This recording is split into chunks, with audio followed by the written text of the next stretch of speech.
Dungeon, man.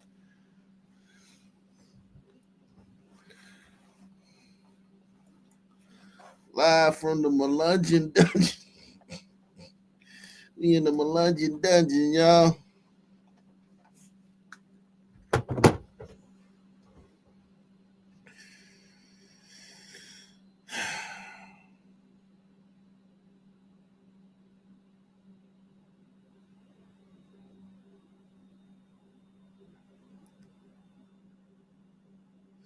Checking in live from the Melungeon Dungeon. Ock the Great. Ock the Great, yo.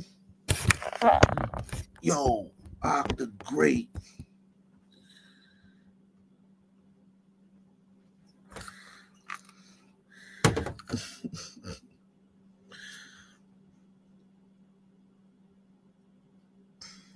Yeah, man. We up in here.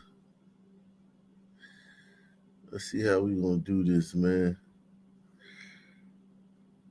We started like this, son. Man.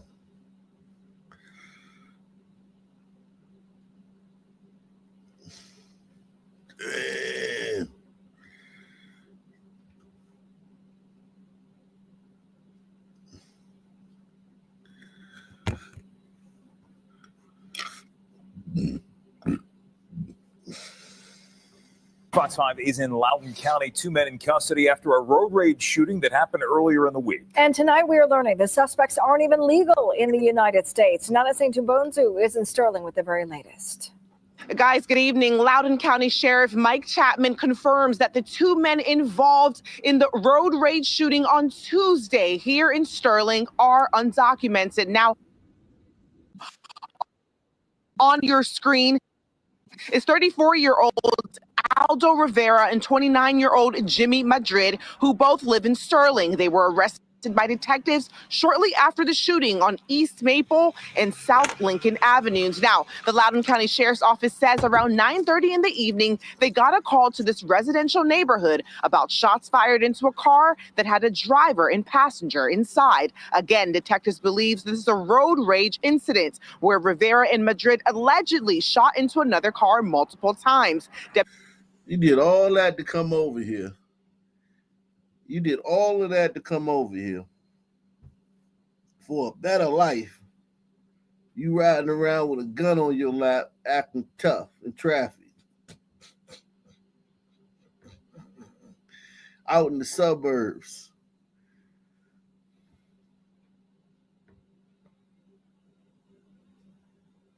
CCTV. I'm starting to think that these dudes ain't come over here, man, for a better life, man. I'm starting to think these dudes ain't come over here for a better life. What about you, man? I'm starting to think this, they got ulterior motives coming over here. You wouldn't throw that away.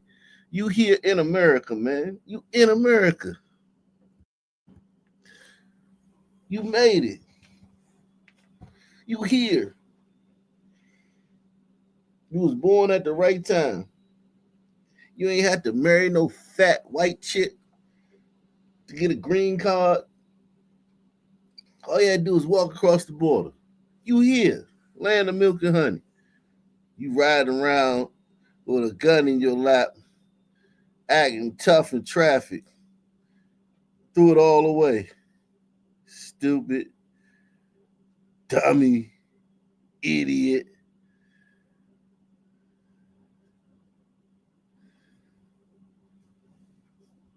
Deputies say there were no injuries, but of course, the car was damaged. Now, the Loudoun County Sheriff, Mike Chapman, in a statement today said, quote, "I am determined to do everything possible to protect the citizens of Loudoun County and will continue to press for greater immigration enforcement to keep illegal drugs, gangs, and violent criminals out of our nation." We spoke with a number of people in the community who didn't want to go on camera, but say this is a sensitive topic. One woman says tying illegal immigrants to violence is a tough one. It's difficult because there's a lot of people who work here and contribute to the community. Yeah, but what about the ones who's doing it? You fucking whore. You stupid. We're not asking you about all that. What about the ones who are doing the crime? No one's tying nothing to nothing. We tying it to these two who did it, and them and people like them. We want them gone. These DMV liberals, man, they get on my nerves, man. They're not even good people. They just pretend to be good people. This woman's probably a horrible person. She's probably dreadful, but they a lot of times they call it virtue signaling. A lot of times these people are dreadful human beings, but they like the virtue signal.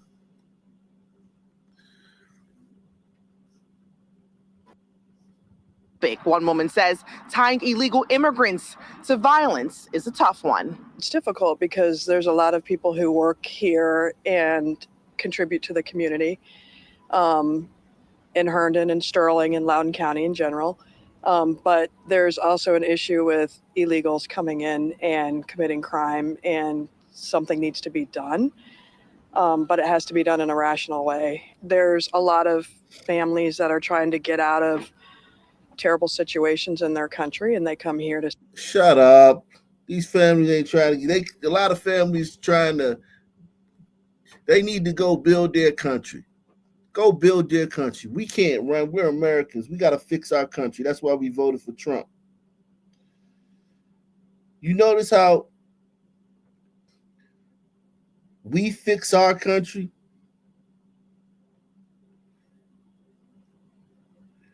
We had a chance to elect an idiot, a moron, and spiral further down into just debauchery and degeneracy and chaos as a country. And Americans on November 5th got together and took a step in the direction of fixing our country by electing Donald Trump. Why don't those fucktards go fix their countries? Press 1. Why don't they go fix their countries? Why we gotta take everybody over here that's allegedly running from a fucked up country? Go fix your country. We're trying to fix ours. And one thing, and here's the thing, ma'am, Miss Great Woman, you great person, you wonderful person, you. Getting rid of illegals is fixing our country. So now they'll go back to their country and they can fix their country. See how that works? Part of fixing our country is sending them back to their country. Now they can go fix their country because they can't fix their country from here. So go back. Where they at? Where do you do that, man? Goddamn Esteban and Salvador. Go back and fix your country, man, when you get out of prison. When you get out of prison, we're going to send you back and you can go fix your country. You're welcome. Let me get back to this great, wonderful person. Tough one. It's difficult because there's a lot of people who work here and contribute to the community in Herndon and Sterling and Loudoun County in general. But there's also an issue with illegals coming in and committing crime, and something needs to be done. But it has to be done in a rational way. There's a lot of families that are trying to get out of terrible situations in their country, and they come here to seek a new beginning. But yet there's the crime. Could it happen whether they're illegal or not? Absolutely.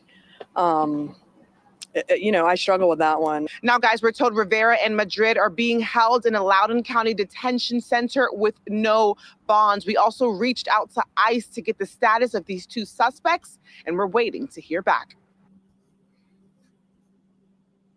start things off this hour from a news perspective with Jacqueline. She has a developing story coming out of Prince George's County. Good morning, Jacqueline. Good morning, guys. So developing this morning, some new body cam footage revealing the moment that an officer shot and injured a man last week. Fox. That's old. We're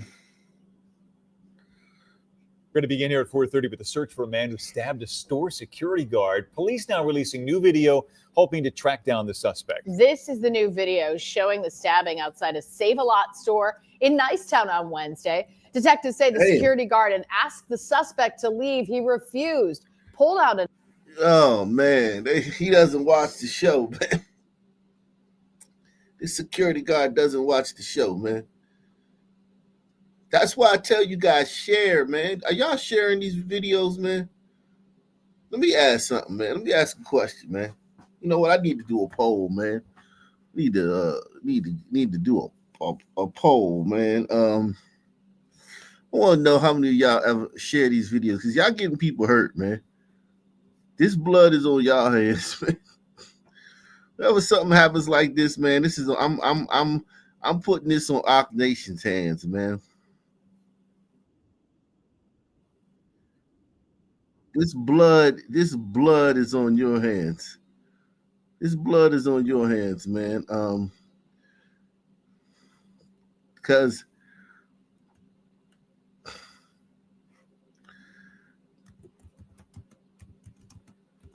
this is sad, man.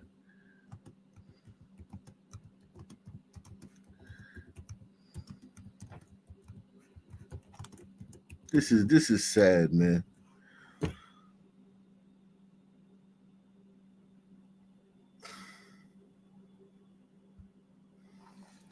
Because I mean, we gotta everybody hop on that pole, man.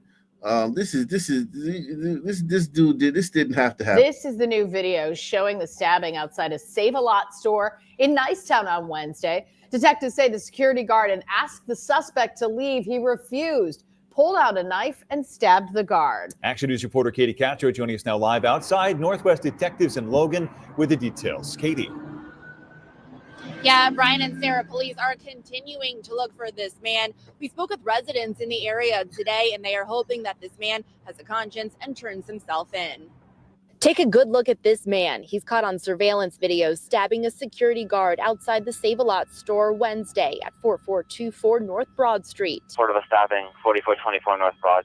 Police say it all started when the security worker was asking the man to leave the front of the store. The man refused to leave. After several verbal confrontations, the man pulled out a knife and stabbed the security worker. Drove himself to the hospital after being stabbed.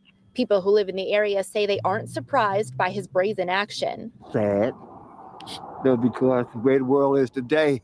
But many are surprised it happened in broad daylight just after 12:30 p.m. Her and I, we don't go out at night. Now the search is on for the man who stabbed the security guard, and police say he shouldn't be far. Also be advised the male that did the stabbing is frequently everything in that parking lot area. He's around 5'5" and is around 45 to 55 years old. He was last seen wearing a hunter green jacket, green camo pants, a gray hoodie, and tan boots.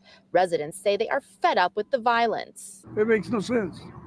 I mean, man doing his job. And they'll be on the lookout for the man. Just be aware of what's going on around you. Now, if you see that man, police say do not approach him. Instead, call 911 immediately. Reporting live in Logan, Katie Castro, Channel 6, Action News. Brian. All right, Katie, thank you.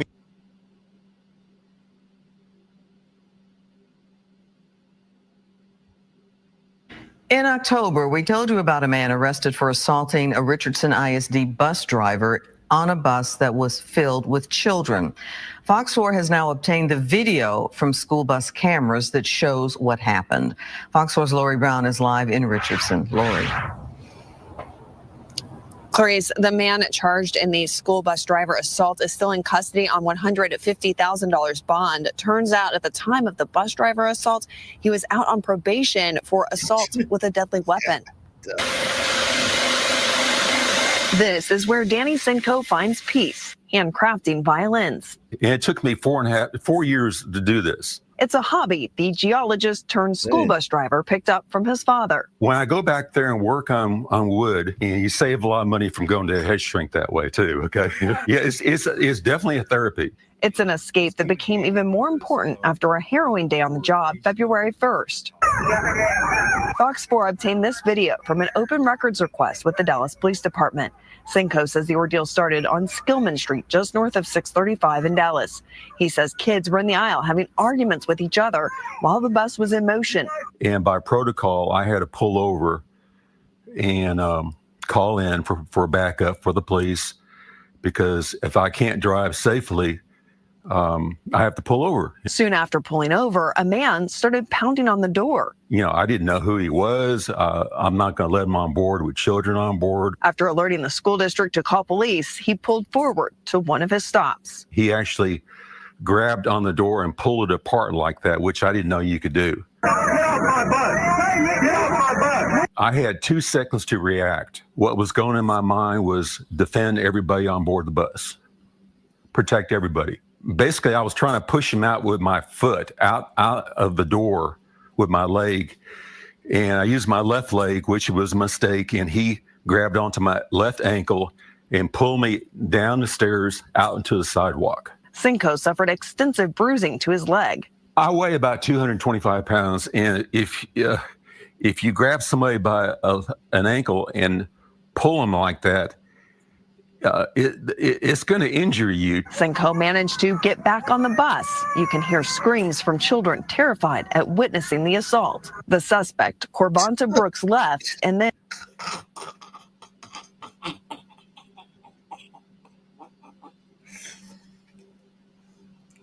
God.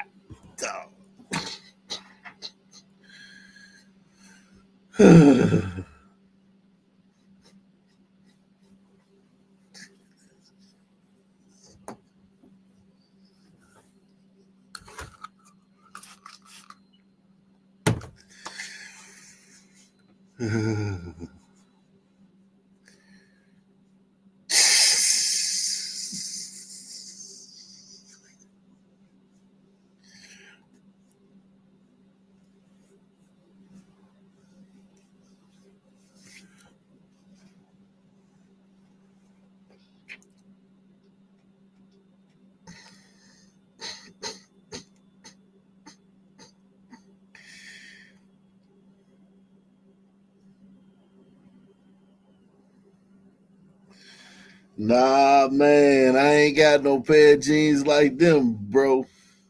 No, sir.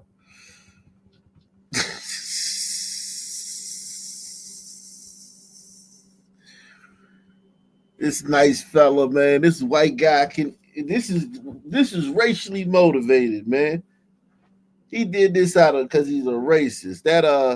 That black man did this to this white guy because he's a racist. This white man is an elderly, older white man. He's the victim of a racial assault. Sorry, white man.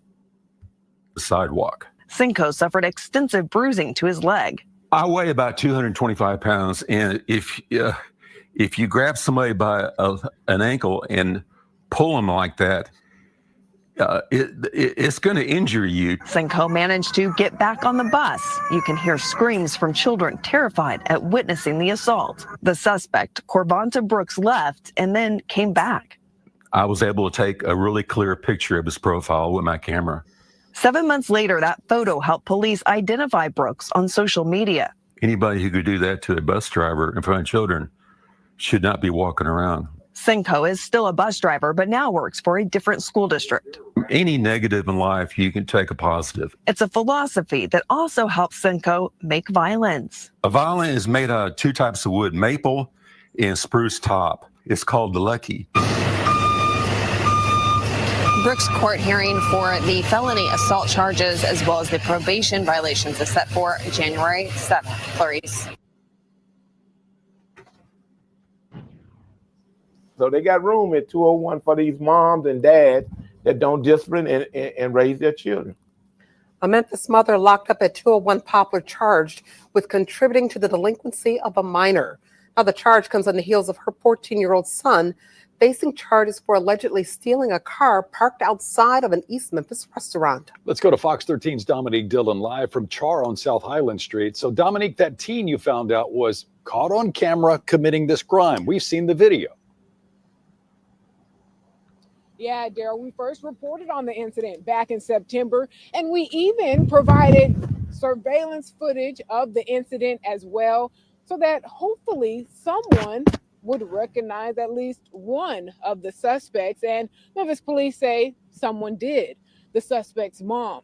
Now the teen's mom is in trouble, and we spoke with an advocate for children about situations just like this.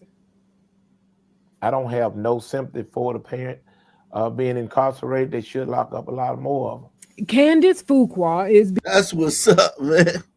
Oh, it was a white woman. That's why he's saying that.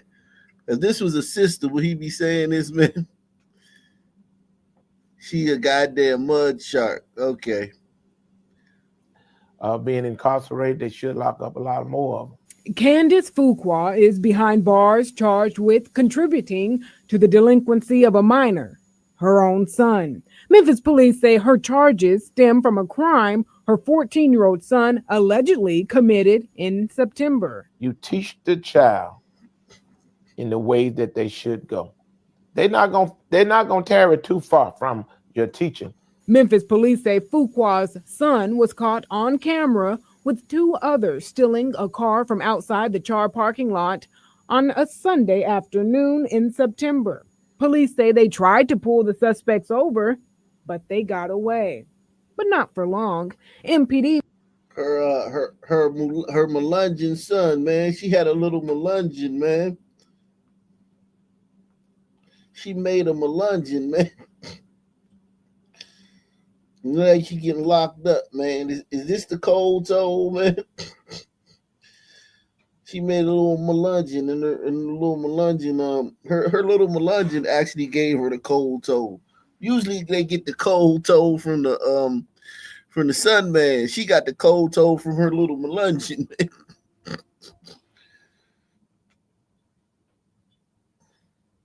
It's funny how I knew something was up because this brother was talking way too tough, man.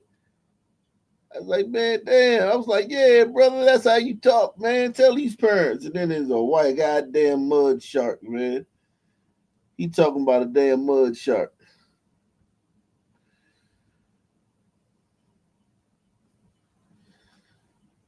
Yeah, lock them up too. Shit, why not, man?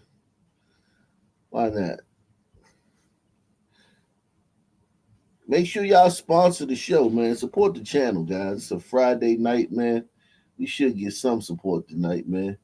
We should get some support tonight on a Friday night, man, to sponsor the show, man. Salute to Pamela Henderson.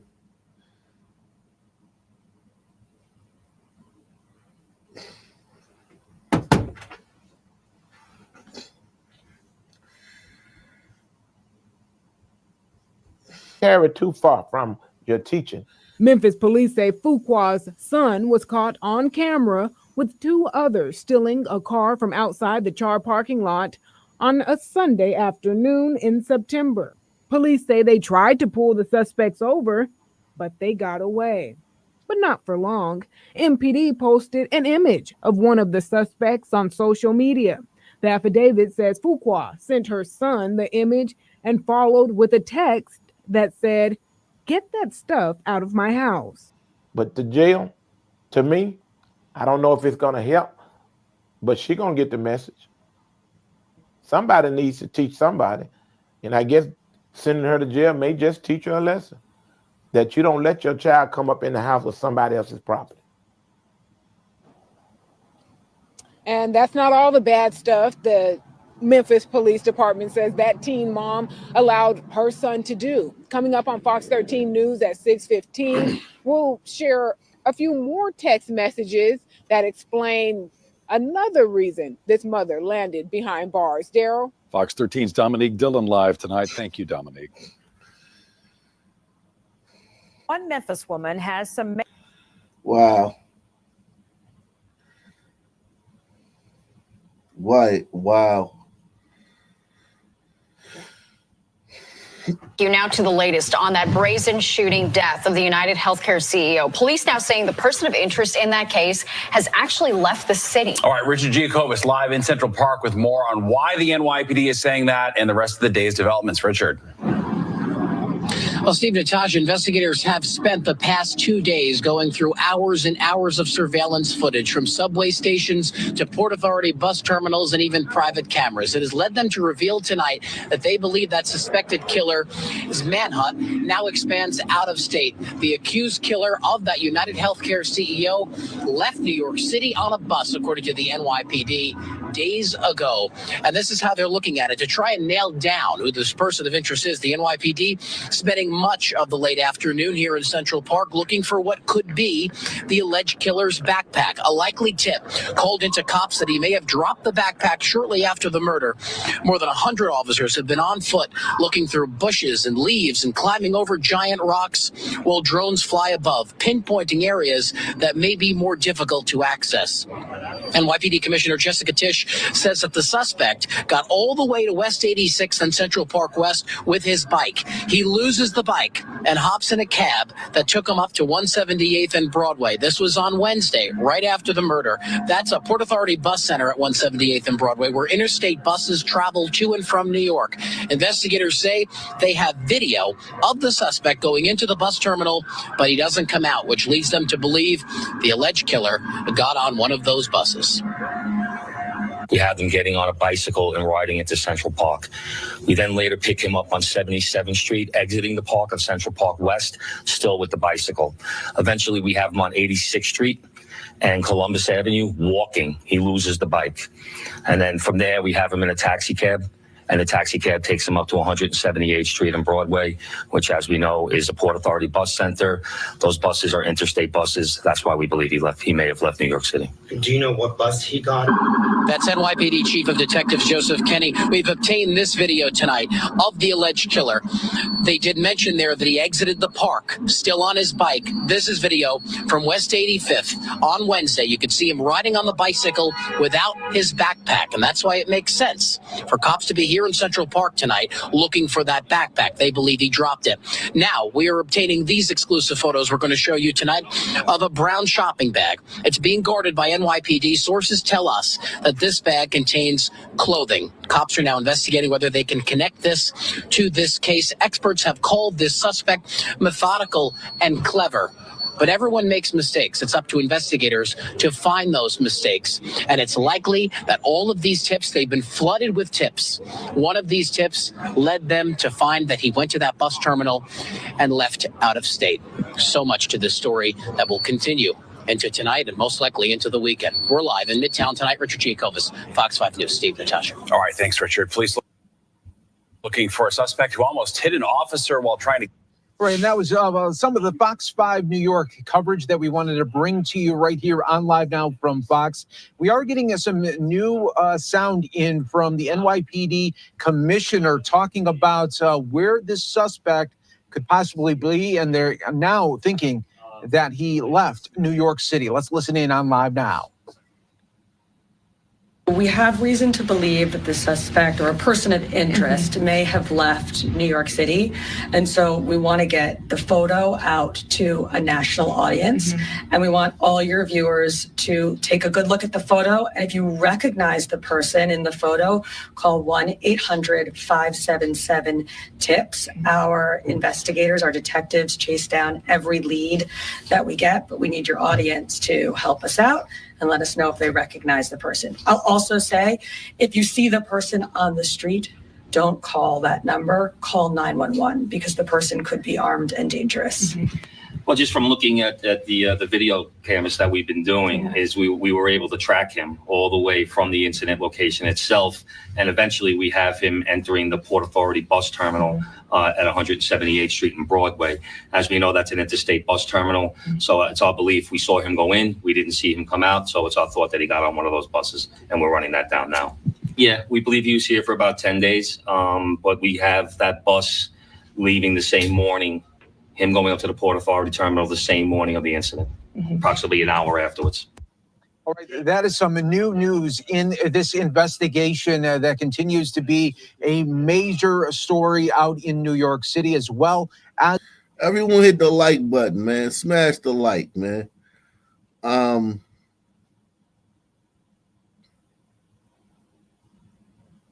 You now to the latest on that brazen shooting death of the United Healthcare CEO. Police now saying the person of One Memphis woman has some major utility problems. Smash the like button, man.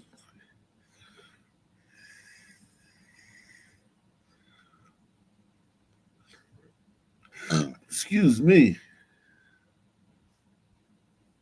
A brutal attack leaves a Memphis man fighting for his life. Police say they found the victim in the parking lot of Tops Barbecue in the medical district after someone called 911. WRG's Alan Self has the latest on the investigation. Police say 77-year-old Eddie Bond was beaten and robbed at Union Avenue. Tonight, his son, Courtney Bond, says he has to make the difficult decision to take his father off life support. Wow. I love the hell out of my dad. I did. He loved us. He showed us every day. I just wish whoever did it would turn themselves in. Eddie Bond was transported to Regional 1 Hospital in critical condition Tuesday of last week. At the hospital, Bond told officers he recalled two men approaching him, speaking aggressively and shoving him around. After talking with officers, his condition got worse. Man, yeah. Two men. What kind of men? Two white men? Because I want to know if we should be upset about this. Did he give the race of the men a description, man? Because I want to know how upset I should be, man. I wonder if I should just be like, damn. R.I.P., man. Or should I go burn down an AutoZone or Wendy's or some shit or a Target? I want to know the level of upset I should be, man. So who did this to this old man, man? Black. After talking with officers, his condition got worse. Man, he had gashes and knocks on the side of his head. Both eyes were swollen shut. When he first got here, it was just swole. But like that Thursday, blood just really started gushing out of it. He now has irreversible brain and kidney damage and is unresponsive. Bonds' friends say he's a well-respected man of the community, and they're outraged. You know, he's known for helping anybody in the Westwood Whitehaven community. And so to hear this, you know, to happen to him out of all...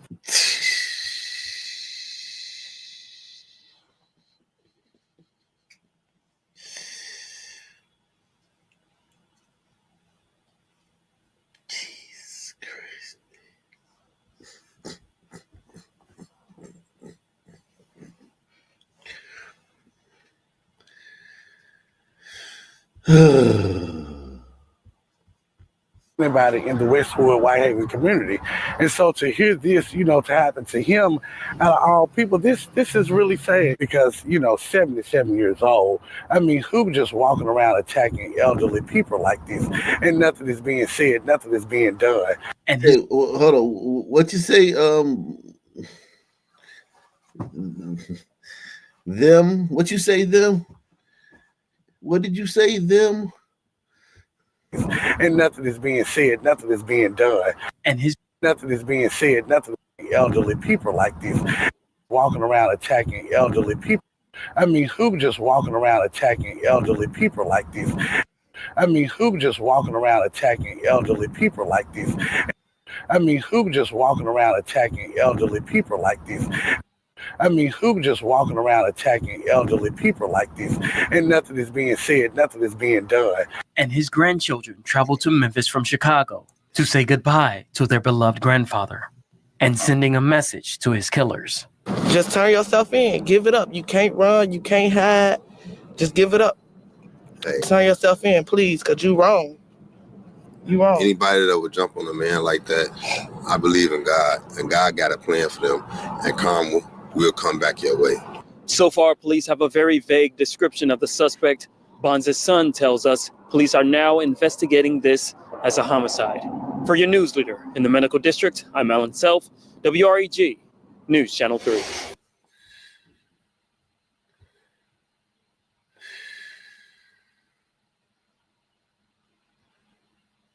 If you want to get on down, you got to get on. God, dog, man.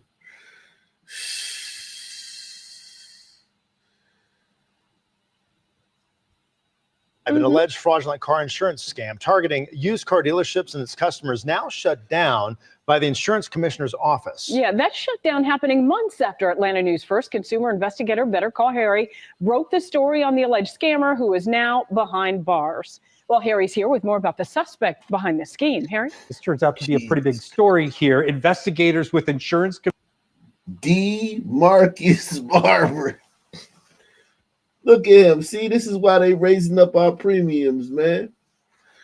This is why the insurance company denied, delay, and defend, man. Sun turds like this, man, is the reason for that, man. Marcus, man. Commissioner John King's office have been looking for DeMarcus Barber since 2021. He's been arrested for insurance fraud and is being held at the Clayton County Jail. Investigators allege he used payment apps like Cash App to pocket $3,000 to $5,000 a month from victims who believed they were buying car insurance. All of this was knocked off. It was hanging to the ground. When Najwa Rucker's son had an accident, she learned the hard way that her insurance policy was no good. The company that sold her the policy, All City Insurance, that's All City with an I, does not exist. She paid them $1,800. How much money did they want up front? $250. Investigators with Georgia Insurance Commissioner John King's office allege 33-year-old DeMarcus Barber is the Conyers man who sold Najwa Rucker the fake policy. They say he used two other company names, Dirt Cheap Insurance and Policy Pro, to steal nearly $200,000. The alleged scheme started in 2021 and spans 7 metro Atlanta counties. Investigators allege Barber did it by convincing used car salesmen to promote his business. Najwa says that's what happened to her when she bought her Nissan Altima at Atlanta's best used cars on Buford Highway. And then he just started to say that I got a company that do insurance, that do your full coverage for $250 if you're interested. Investigators say Atlanta's best used cars got conned, along with 4 other dealerships who came forward after they saw the Atlanta News First investigation. 200 likes, y'all. 200 likes, man. Every single one of you citizens of our nation, man, hit the like button right now, man. When Miss Rucker came to Atlanta News First for help, and after we contacted Atlanta Best Used Cars, it decided to refund her $1,800. I'm Better Call Harry, Atlanta News First.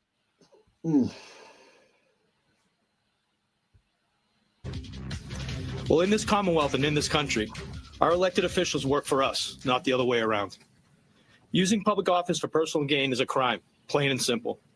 Strong words from federal officials as they announced the arrest of Boston City Councilor Tanya Fernandez Anderson. Good morning, everyone. I'm Colton Bradford, and we are staying on top of a lot of breaking news this morning. We're actually going to get to a shooting that happened not long ago in Chelsea in just a few moments. But first, we have team coverage this morning on the arrest of that Boston City Councilor on federal corruption charges. NBC 10's Manoj Kwangwari, he's live for us outside City Hall. He's been getting reaction to this morning's news. Manoj, we're going to get to you in just a moment.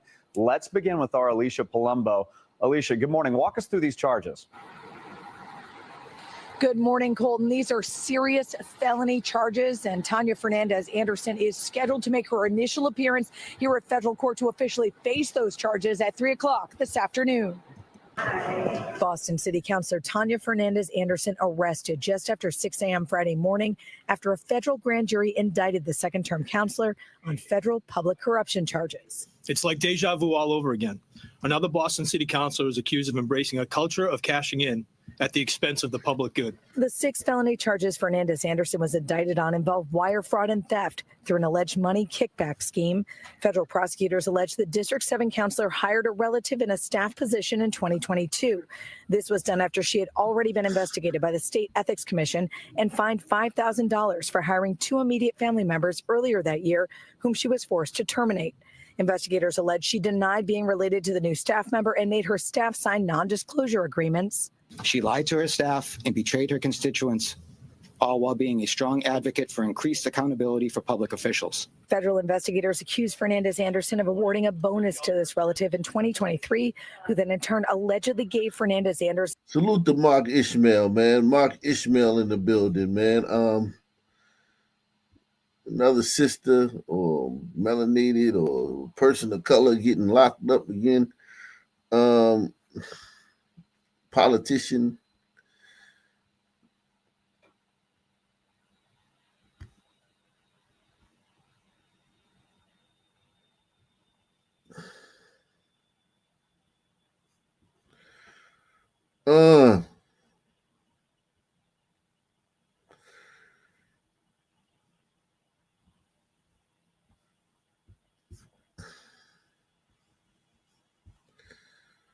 Welcome and thank you for joining us for the second half hour of The Factor Uncensored. New video tonight from an Atlanta airport between a Delta employee and an injured passenger. According to TMZ, the passenger was ticked off about how long it took to get wheelchair assistance. I'm still talking. You're mad. No, I can't walk. I can't walk. I'm not going nowhere. You bum ass bitch. Now you're mad. You're mad, bitch. You're mad, bitch. You're mad. I'm gonna leave this airport and have a beautiful time. I got thousands, you bum ass bitch. You gotta be here and work, bitch. I paid you to be here, bitch. That's why you ain't got a job, you broke bitch. God in heaven. What's going on? He said, my God in heaven.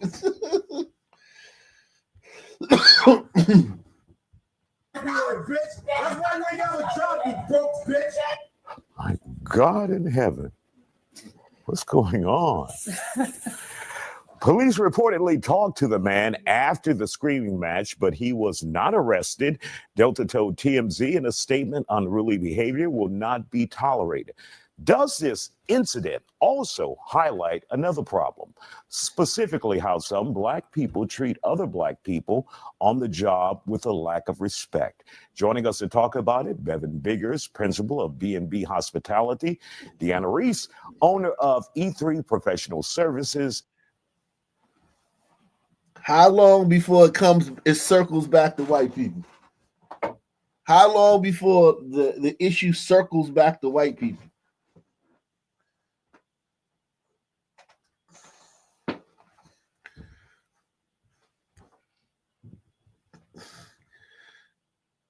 He said 30 seconds. How long before it becomes they sit this in white people's lap? It becomes a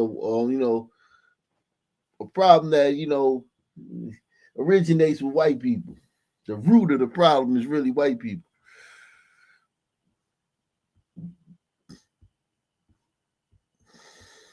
And Demetrius Walker, owner of Meek's Vegan Pizza. And just 2 weeks ago, a business owner on Alameda called me and he said, Isaiah, we need to do a segment on how Black people, customers, treat Black business owners and how they want almost something for free. And so this is right in that area. So your thoughts, first of all, Demetrius, about what you saw here. Well, that's unacceptable, completely unacceptable, especially using the B word like that against a Black woman. We have to protect Black women. That's just unnecessary, unacceptable. You got to keep your cool. Now, I did fly through the Atlanta airport a few weeks ago, and here we go. It's probably the most inefficient airport in the world. Anybody that lives in Atlanta will tell you get there 4 hours early because they just don't have enough staff, and it's very frustrating. But you got to keep your cool, keep your composure. You can't be going off like that. Now, Bevan, let's get to the issue at hand. Black versus Black. Is that a problem, especially when it comes to respect, customer service, reciprocity when we're talking about a customer and a business owner? Have you ever wondered who created Yelp? It wasn't a Black person. It's a white person. I think that when they say...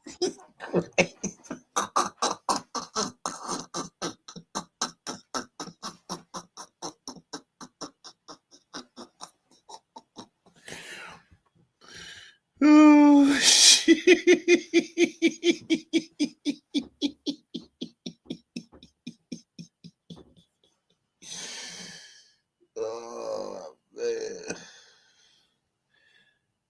Make sure you hit the like button, man. Hit the like button.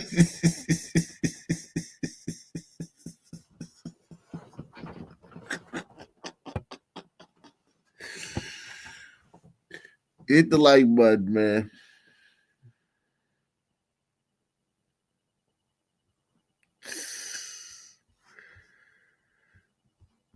Business owner. You know, have you ever wondered who created Yelp? It wasn't a black person. It's a white person. I think that when they say that black folks always want something for free and all this, I'm like, have you ever dealt with white customers ever in your life? It's like almost automatic that they get it for free or get it handled. It's not really a conversation. But like a lot of times as a black customer, we when we go to places, we don't complain because we don't want to be looked at as some black person complaining. And then on the flip side, it's like, why wouldn't you just take care of this if I didn't like it? Why do I have to raise my voice or feel uncomfortable for you to fix something? It should be automatic. Why should I have to pay for something that wasn't good? That's just like, it's just like common sense. All right, Deanna, your thoughts on that? Let me tell you, I agree. That was completely unacceptable, first of all. Uh-oh. So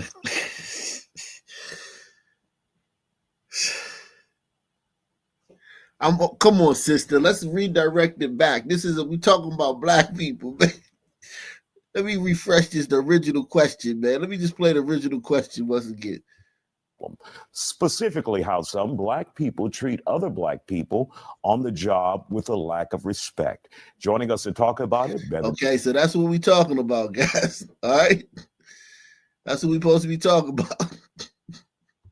That was completely unacceptable, first and foremost.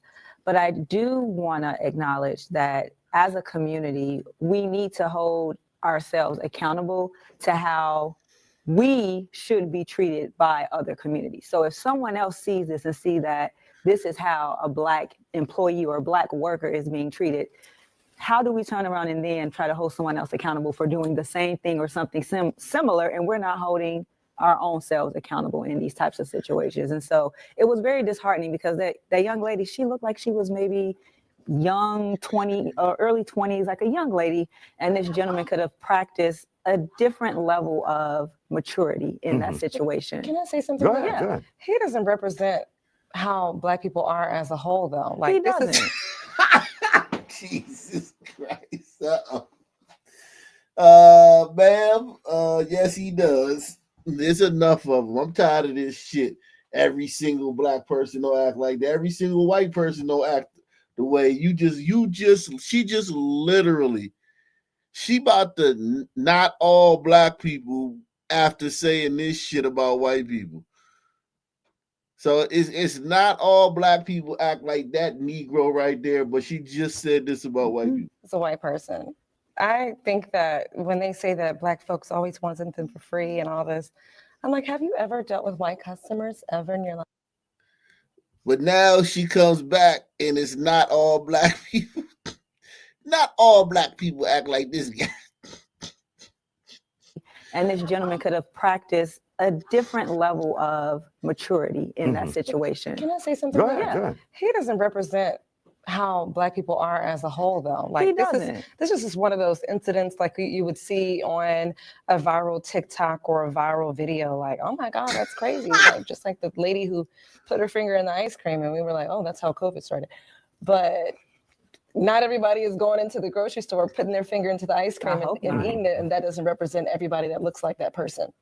So black folks are not doing this every day at the airport. Yeah, and I think black folks, we do have a different expectation when we're dealing with other black folks in terms of business owners. I see it in my business. Black folks will come in and say, you're not going to treat me like the white man treat me, right? So we do have a certain expectation sometimes that we're going to be treated better by other black folks, as we should be treated better. These people are so fucking lost. Everything they're saying is a fucking lie. When you go into a black business, you just hoping that they got half the shit that's on the menu. If you go to a black convenience store, you hoping that that half of the shelves got products on it. Most of the shelves gonna be empty, but you just hoping they at least got toilet paper, goddamn paper towels, soap. If you go into a black restaurant, don't even look at the menu. Just be like, what do y'all have?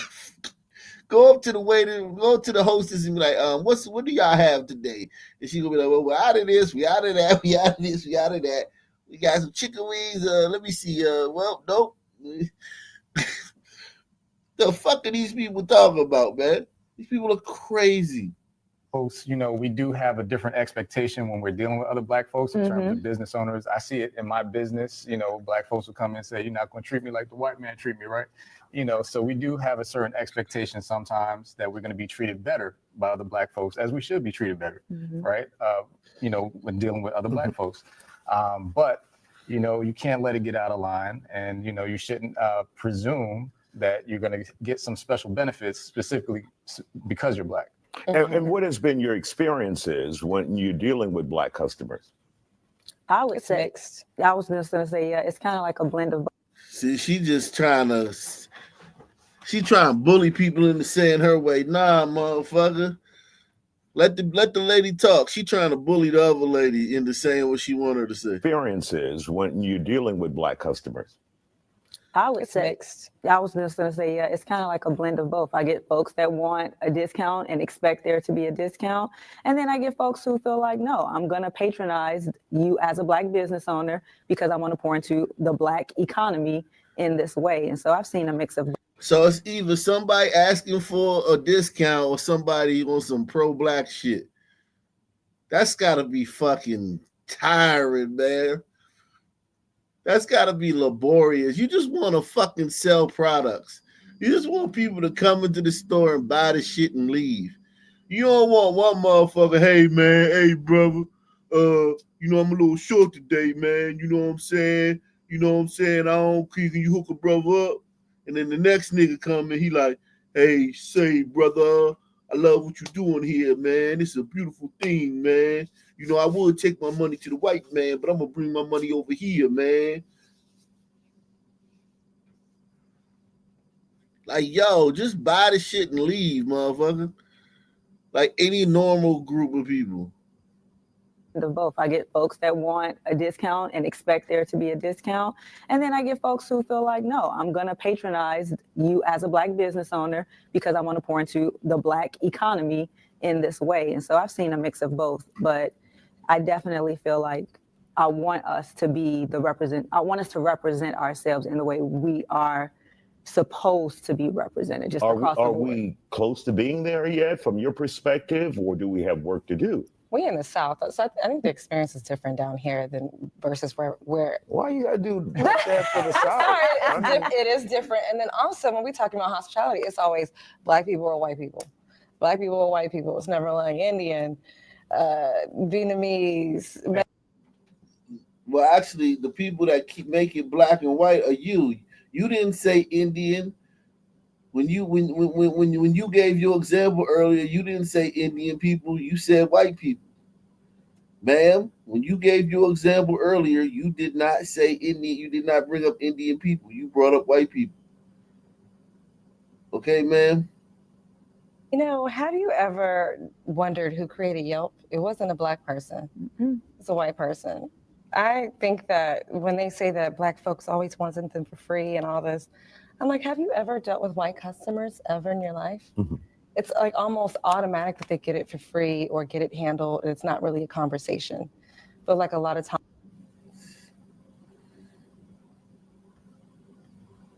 Black customers.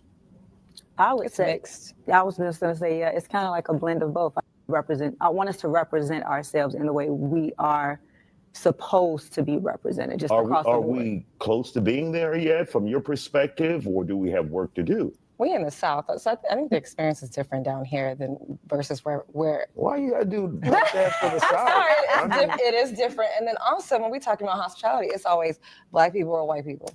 Black people or white people. It's never like Indian, Vietnamese, Mexican, Honduran, Guatemalan, Puerto Rican. Because let me tell you, I have a more special experiences with other ethnicities than Black and white. And what is that like, really quick? Ooh, which one are we talking about? Fresh off the boat? I'm sorry, I date fresh off the boat, by the way. I date fresh off the boat. But cultural, when you come over here and it's different cultures, you deal with different things. Well, yeah, they're different cultural dynamics. Yeah, so there's a groups lot more groups that we're dealing with in hospitality than just Black and white. Yeah. Wrap us up. Yeah, no, there's some groups who. Salute to Soldier Boy. Said, I just sent $10 to a white stream. Due to the 3/5 compromise, you get $6. Hope you understand and are doing well, sir. Hey, man, I take the $6, man. Salute, man. Salute, man. I take my 3/5, man. Better than 0/5. Salute to Eric S, man. He says, I wish you had 1 million plus subscribers. Nothing but the truth and knowledge on this channel, man. Yeah, man. Salute, man. I wish everybody would hit the like button when they come in, man, without having to be prompted, man. I wish everybody would share the videos when they enjoy. When they enjoy a video, I wish they would share it. You know, I wish everybody would support the channel via PayPal, Cash App, or Super Chat when they feel inspired to. That'd be nice. But salute to you, Eric. I'm sorry, I date fresh off the boat, by the way. I date fresh off the boat. But cultural, when you come over here and it's different cultures, you deal with different things. Well, yeah, they're different cultural dynamics. Yeah, so there's a lot more groups that we're dealing with in hospitality than just Black and white. Yeah. Wrap us up. Yeah, no, there's some groups who expect to haggle with you on pricing. Definitely certain cultural segments of our population that will not pay full price for anything, and they'll try to get you to the lowest cost on any item. And the cost you pay for it. And I can say they're definitely not Black folks. All right. All right. So let's get to this. Welcome and thank you. Let's get to this Daniel Perney, man. Daniel. The Penmeister. Penster, man.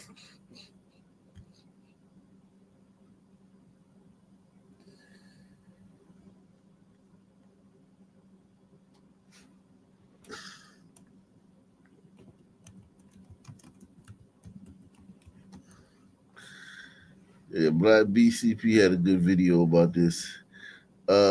All right, a judge has gone ahead and just. All right, let me drop the link, man. Let me drop that link, man. Oh shit.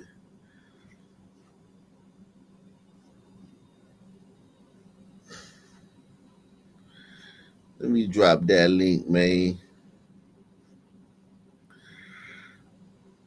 Everybody hit the like button, man. If you want to come up, man, you're all welcome, man. You're all welcome to join the panel, man.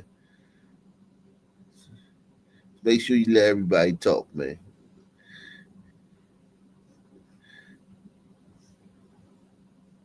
All welcome, man. You're all welcome, man. Hit the like button. Daniel Perney. The Penmeister, man. The Peninator. Pin Man.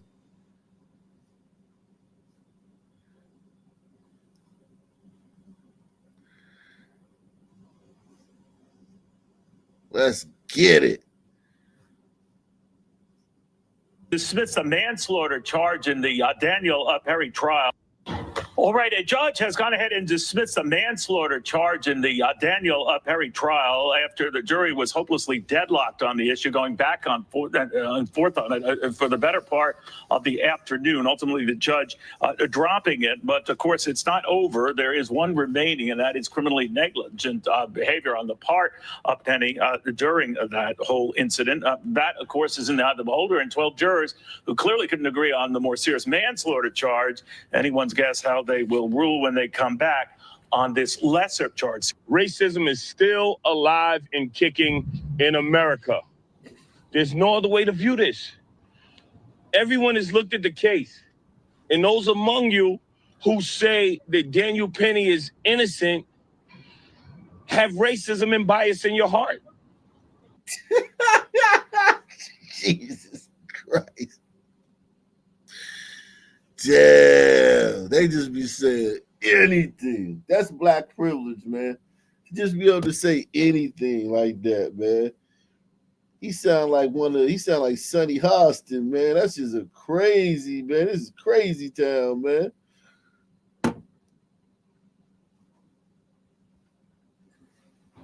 If you look at the facts of this case, then you understand that Daniel Penny is guilty. But today, white supremacy got another victory. Today, the KKK, the Klansmen, the evil in America got another victory. Now, this is totally irresponsible, man, and he should be banned from ever going on any of these shows, man. This type of racist rhetoric should disqualify him from going on CNN or MSNBC or Fox ever again. He should be radioactive after saying some racist, inflammatory shit like that.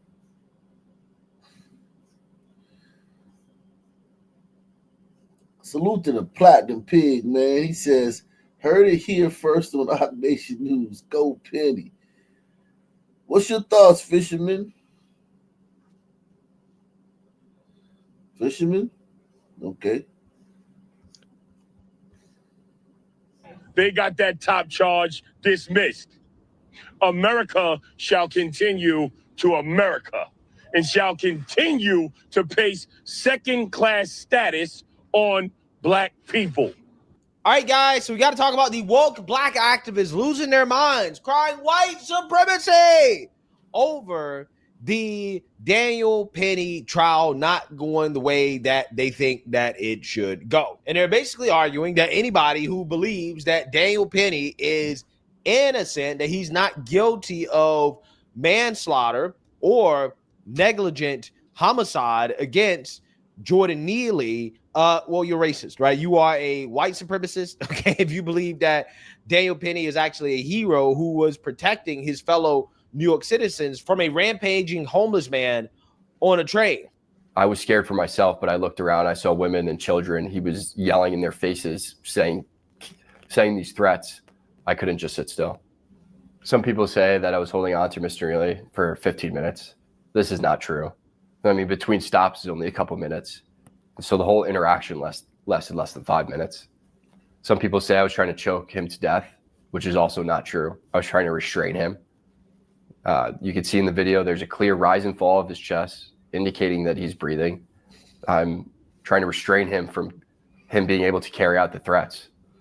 And then some people say that this was about race, which is absolutely ridiculous. I didn't see a black man threatening passengers. I saw a man threatening passengers. It's a lot of whom were people of color. A man who helped restrain Mr. Neely was a person of color. And a few days after the incident, I read in the papers that a woman of color came out and called me a hero. I don't believe that I'm a hero, but she was one of those people that I was trying to protect. We were all scared. Mr. Neely was yelling in these passengers' faces, and they looked terrified. The reason why there was no video at the start of the altercation was because people were too afraid getting away from him, and the videos didn't start until they saw that situation was under control. I knew I had to act, and I acted in a way that would protect the other passengers, protect myself, and protect Mr. Neely. I used this hold to restrain him, and I did this by leaving my hand on top of his head to control his body. You can see in the video, there's a clear rise and fall of his chest, indicating that he was still breathing. And I'm calibrating my grip based on the force that he's exerting. And I was trying to keep him on the ground until the police came. I was praying that the police would come and take this situation over. I didn't want to be put in that situation, but I couldn't just sit still and let him carry out these threats. Yeah, so you see, now you heard that. Now, Mr. Penny may not feel like he's a hero, but there are a lot of people in this country that do feel like he's a hero, including some of the people on that train. And I do not think that Mr. So, yeah, what are your thoughts, man? I think here's I the mean, bro. it's good that, you can defend yourself. But it's not over yet, I thought. I thought they still had to do the reckless Negligent. homicide. He's got one more Right. charge, but the main Right. charge is done. It's just like the Rittenhouse thing, where it's like, are we so far gone as a country where objective reality doesn't matter anymore in the court system or not? And apparently it still does, at least to some degree. Yeah, this should have never been brought up. That's the part. No DA should have brought these charges. Move on to the second charge, right? Yeah, the dismissal of the first charge essentially just opens up the door for him to be found guilty on the second charge. And a lot of people are calling BS on this move here from the judge. So without further ado, let's get into this. We're following breaking news in New York. The judge in the subway chokehold case has dismissed the second-degree manslaughter charge against Daniel Penny. The jury was allowed to leave for the day after saying twice it was deadlocked over that count. So jurors will return Monday to deliberate on the criminally negligent homicide charge against Penny. The prosecutors say Jordan Neely died after Penny put him in a chokehold on the train in 2023. He claims he was protecting himself and other subway riders and pleaded not guilty to all charges. CBS News legal contributor Jessica Levinson is back with us now to discuss this update. Jessica, what is the reasoning behind the judge's decision? Well, this is what the prosecution asked for. They said it's clear that the jury, after asking them to do this twice, cannot come to a decision. And so the prosecution is saying we want to proceed with that lesser included charge, the criminally negligent homicide charge. For people watching at home wondering what's the difference is essentially manslaughter requires a higher level of knowledge, a higher type of state of mind, whereas negligence requires something less, requires something closer to there was an accident, but you can still find somebody criminally culpable. So in this case, what it means is that the prosecution has said, we don't want a full mistrial, which is what the defense wants. We want to proceed and ask the jury, what about criminal negligence, that lower included charge? Can Penny ever be retried on the manslaughter charge?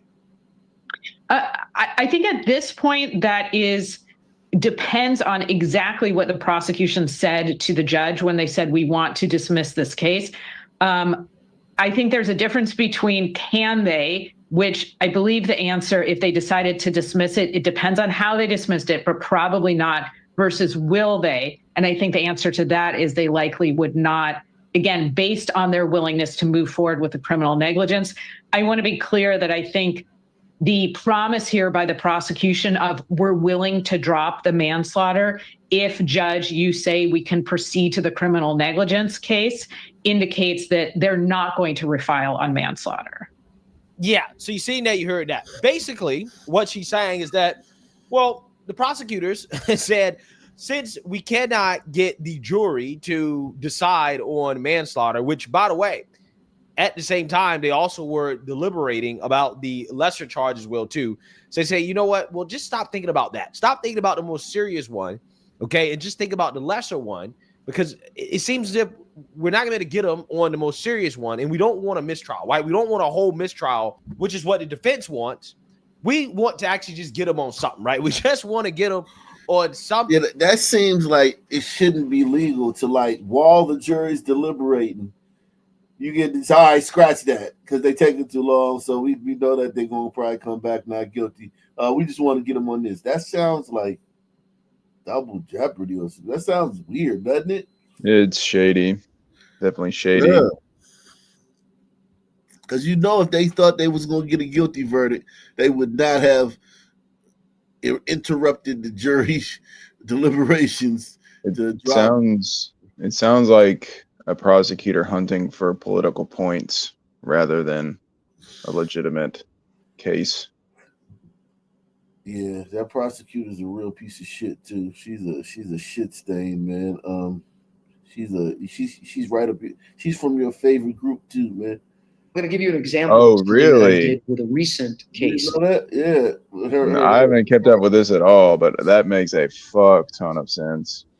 They survived the Holocaust. She was talking about that last night. Going Yeah, after I Mr. think her Penny, parents and are they're woke. survivors. So What I'm does going the to give you an Holocaust have example to of do with something the that I fucking did. trial? Well, her parents are survivors, I believe. But why does that matter?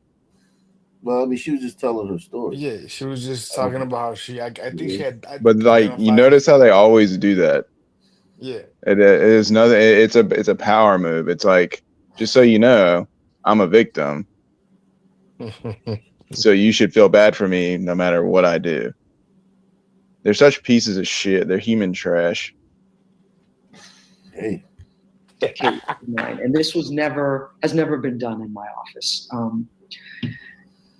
I had a murder case where the defendant did not intentionally kill the victim. He went into an ATM on the Upper West Side and tried to rob an individual. Unfortunately, it was an older individual. He was 86, and in the course of the robbery, he fell to the ground, and as a result, he died. You hear that? In the course of the robbery, the 86-year-old man fell to the ground and he died. She puts it all on him. He fell to the ground. He died. Not the fucking guy robbed him and probably pistol whipped and beat the shit out of him. She said the Right. 80-year-old man fell to the ground and he died. Right. Not the cause, and it's so annoying, so frustrating. What court district is this going on in? New York. Manhattan, right? Is it the Southern District of New York? It's Any Manhattan. difference? I don't know. Okay. Well, that one in particular, the Juice Crew has a lot of pull in, and they do a lot of Yeah, I mean, shady it's shit. New York. there. How many times? A case where the defendant did not intentionally kill the victim. He went into an ATM on the Upper West Side and tried to rob an individual. Unfortunately, it was an older individual. He was 86, and in the course of the robbery, he fell to the ground, and as a result, he died. This is under the law a felony murder, which is akin to intentional murder. However, when I first got the case, I learned, I took the time to learn about the defendant. And it was a strong case, so it wasn't about a whodunit. I knew immediately who did it. I could prove it. I could take it to trial that day and win it. But it wasn't about that. It was that the more I learned about the defendant and his life and the circumstances, the kinds of things that Jarrell was talking about, that one should take into account the trauma of that individual, I really felt incredibly sorry for him that he had gotten to that point in his life where he felt like there was no other choice but to commit this robbery. Yeah, so you see that, you hear that, okay? Par for the course when it comes to the woke prosecutors out in New York City. Wow, unbelievable. Let me show you. See, like I don't think the Jews, when they say stuff like that prosecutor just did, they don't actually believe that. I think they're trying to create chaos. I don't think they have some sort of empathetic inclination to these people. It almost feels like they do, though, man. I just get the impression I don't think they that, do. They're too hateful. Yeah. They're the Yeah. most hateful people on the planet. What do you think? Because when these Jews crew talk, they strike me as genuine. You know, like they're bleeding heart liberals, right? Terrible people, but I feel like they're being genuine in their own like conniving way, because they're very cunning. Yeah, I mean, I think that they're liberals, but only for the purpose of like for a greater as they're liberals as it ends to a means. Like, right. I don't think they're necessarily good people. I know they don't give two shits about black people, and not that they should. Not on some like, oh, they don't care about us. No, I'm saying like I think they just don't care about us. Like the same way Right. Chinese people don't care about. You know what I'm saying? Yeah, like naturally, like organically, you know, like without Yeah, malice. I don't think it's no racism enough. I think they think they're better than everybody though too. Like I don't think they think they're just better than black people. I think they think they're better than everybody. Yeah, that is correct. They hate everyone equally. Man, Yeah. So this situation is starting to get crazy though, because this Arizona Republican he wants to give Daniel Penny. he He wants to man, give Daniel Penny a gold medal, congressional gold give him medal. the keys to the city, man. Let's stop playing. Representative Eli Crane of Arizona is planning to introduce a resolution to give Marine Daniel Penny the congressional gold medal. Representative Crane has stated Daniel Penny's actions exemplify what it means to stand against the grain, to do right in a world that rewards moral cowardice. Our system of justice is fiercely corrupt, allowing degenerates to steamroll our laws and our sense of security while punishing the righteous. Mr. Penny bravely stood in the gap to defy this corrupt system and protect his fellow Americans. I'm immensely proud to introduce this resolution to award him with the Congressional Gold Medal to recognize heroism. Penny served 4 years with the U.S. Marine Corps, and his platoon sergeants testified at trial, along with a former martial arts instructor he had. A judge just granted the prosecution's motion to dismiss the more serious charge of second-degree manslaughter against Daniel Penny on Friday in his trial over the death of 30-year-old Jordan Neely, who was a homeless man that was threatening the lives of passengers on a New York City subway last year. So yeah, there you have it. That's not going to go over well with the black crowd. He deserves it, though. I mean, not for nothing. I know. It's with all the propaganda. It's maybe sounds horrendous to say, but objectively speaking, he deserves it. Yeah. That was such a Wow. courageous act, man. Yeah. I don't think I mean, I think it's obvious that he didn't intend to kill this guy. There Oh was yeah. other men Yeah. holding him down, right? Right. No doubt. No doubt he didn't mean to kill that guy. I mean, there's no way in hell you can think he meant to kill that guy unless you're fucking just being a dumbass, trying to, stir up trouble. But yeah, I think this is a good idea, man. Go all the way. I can't wait to see Trump place that medal around his neck, man. Right. Yo, Penny for senator or whatever the fuck. Oh Big yeah. rap. Yeah, he might have a career in probably a congressman more so. Like this guy probably could be better off running for Congress. But yeah, this I can see this. I can see the future in whatever he wants to do, man. He's not out of the woods completely yet, but yeah, I like this, man. This is what I was talking about conservatives. Um, going hard, being hardliners. Like you gotta have bold, you gotta be bold and audacious, man. You gotta seize the initiative, man. 48 laws of power. That's one thing the Democrats know how to do. They know how to play the 48 laws of power. You know what I'm saying? They just so bold. Um, Republicans are real timid. This is a real bold move. Let's give the white guy who killed the black guy a goddamn medal. That's bold, man. You know what I mean? Because one thing about boldness, it resets the sight. What is that called? Like when it readjusts the the sight lines or whatever the fuck. It's like Recalibrate maybe. recalibrate. It's like yes, it's like when like Draymond Green when he's out there on the basketball court, he's yelling at the officials, he's kicking people and all that stuff. You can't give him a tech you know what I'm saying? You could so he gets away with a lot of stuff because you can't give him a tech. You're not gonna give him a tech for everything. You know what I'm saying? Yeah. He gets to do more shit because he's so bold. So it's like, damn, like other players, the first time they do something, first time they look at a ref, because Right. you know what I'm saying.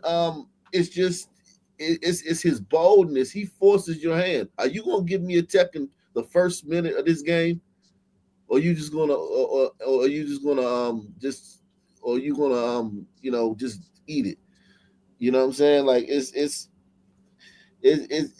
boldness. You rewarded for boldness in life, and them and Republicans don't seem to know that, other than Donald Trump, of course. I mean, he knows it. I mean, he understands that, but Yeah, yeah, the, he does.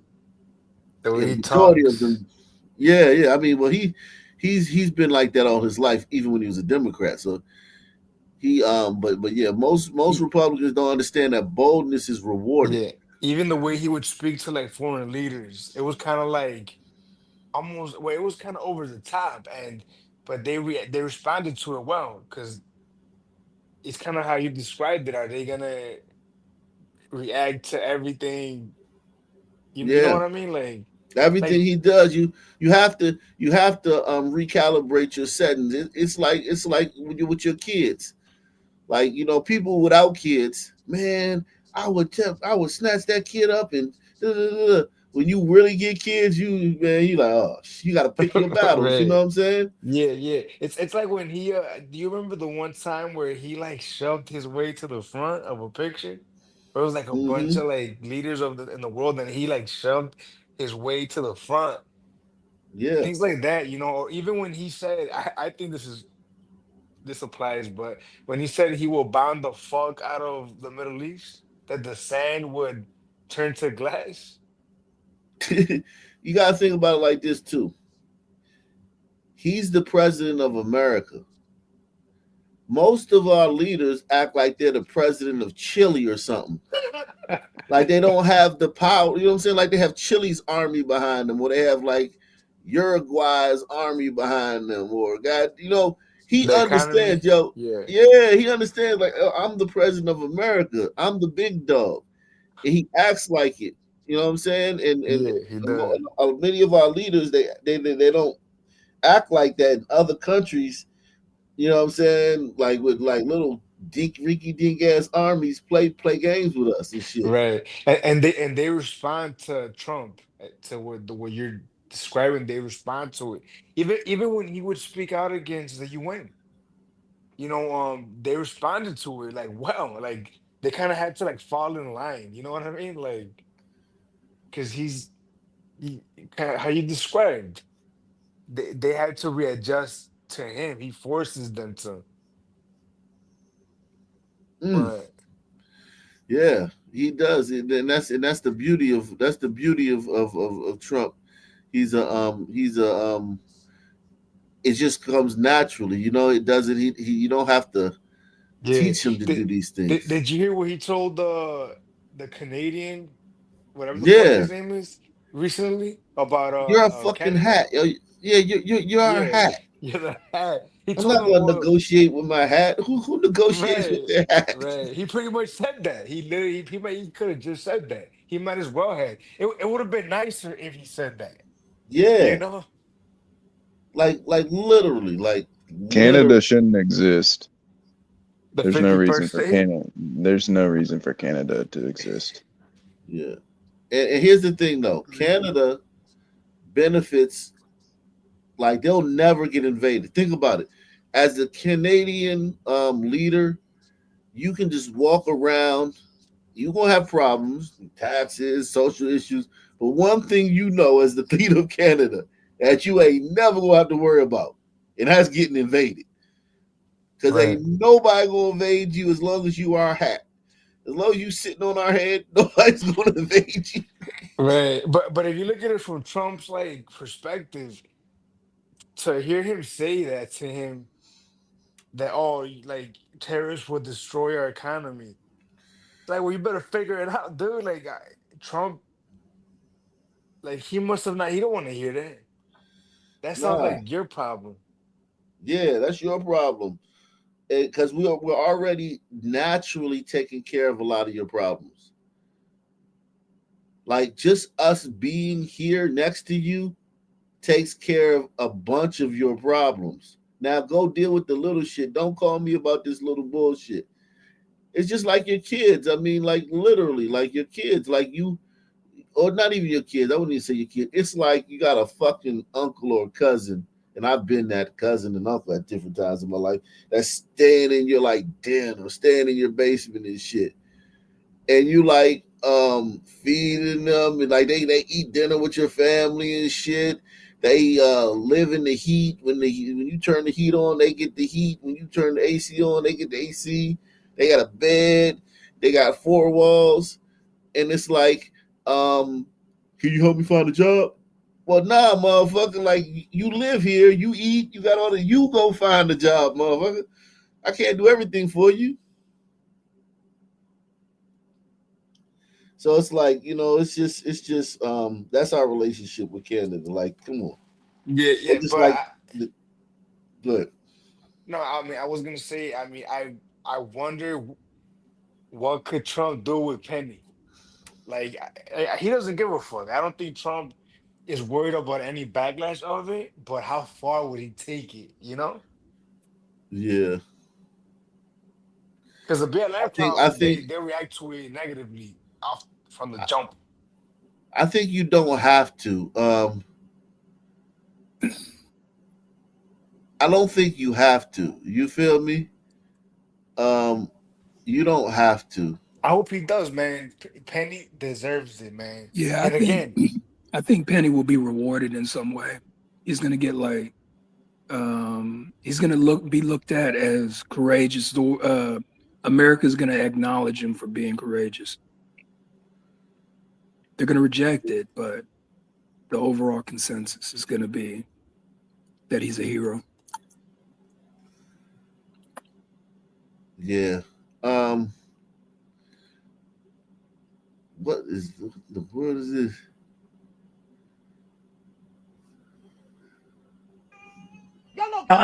Y'all, I thought I was cute. I started to record, and my daughter called me ugly. Watch till the end.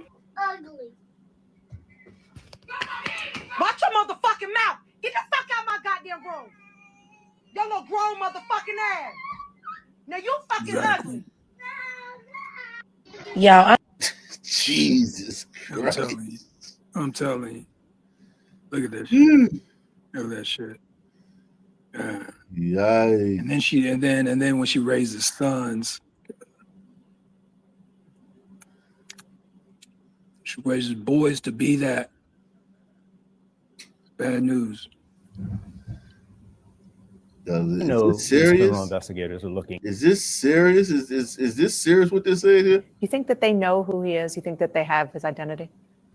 It's a good chance. It's a very good possibility with these new photographs that he has that they already know who he is. Mm-hmm. It's a very good chance of that. But I want to say something else that I know these criminal investigators are looking into as it relates to motive. There have been times when people have orchestrated their own demise for certain reasons. We know that there are some, and I'm not saying this is the case, but as an investigator, Like for insurance purposes? Absolutely, insurance purposes. So now CNN is saying that the guy hired his own hitman to kill himself. Yeah, they're just like Obama said in that one speech about flooding public square with toxicity and raw sewage. There's no way that we would be able to understand the truth. Maybe they fear some type of investigation down the road. Maybe they want to leave their family in a good light. But there have been cases where people have orchestrated their own demise. And here's another reason. And just to say, you're saying in a nice language, you're saying that it is a possibility. It is a possibility that he hired somebody to kill him. Absolutely, it cannot be ignored. And this is what is really digging at me as a former criminal investigator. This guy knew too much about where he was going to be at a specific time. There's no evidence that I've seen of him. Yeah, but there's other things that could explain that other than such a, you don't have to take such a, far out, wild ass scenario to explain that. other things could explain how he knew where he was at, like reconnaissance. He spied on him. He knew his the guy's social media. I don't know. It could have been a bunch of reasons. Why do you have to take such a fucking strange ass theory to figure that out? Because they don't want to be honest. I mean, the fact that they're saying this just makes me say, okay, well, we can go ahead and rule this out now. Yeah, this is crazy. Why would they come When you out look at and the say that? Why would timeline they? of him coming to that area outside of the Hilton and where he was outside of the Hilton, it's a very small window. Very small window. It's not like he was roaming around. Mm-hmm. We have video of him roaming around, going from one door to the next, trying to figure out where he's going to be at a specific time. He knew. He was there. He was laying in wait. Yeah, but that does, you don't have so many things could explain why he was there. He could have just been waiting, lying in wait. Like, you know what I'm saying? Like, this is ridiculous, man. Who would have that specific type of information as to what side? They act like he's the president of the fucking universe. He's the goddamn CEO of United Healthcare. Like, he's somebody you could be at a dinner party with. You know what I'm saying? Like, what the fuck is wrong with these people? He's somebody you could be at a fucking... He goes to the movies. He goes to the same mall, the same movies. His kids go to school. Look, and people are saying, I've been saying this. CEO acts like he knows it's coming if you watch. Why would he die like that? Do you understand? These people don't understand getting shot. I know a lot of dudes who've been shot, right? And survived it. That shit is not something that you would do if you didn't have to. I know a dude who shot himself in the stomach by accident, right? And like playing with a gun and shit. And he said that was the worst pain he had ever felt in his life. Like, why would you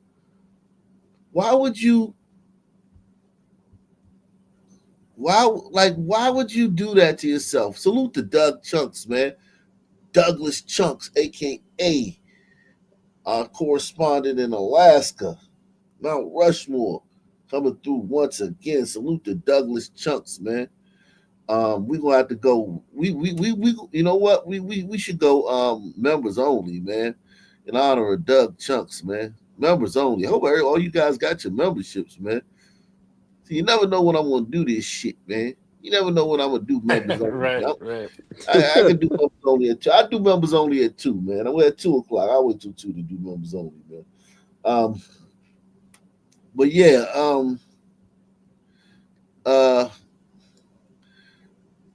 this is such a dumbass theory, man. Like conspiracy theory. Do you understand how much getting shot hurts, dog? Getting shot fucking hurts, dog.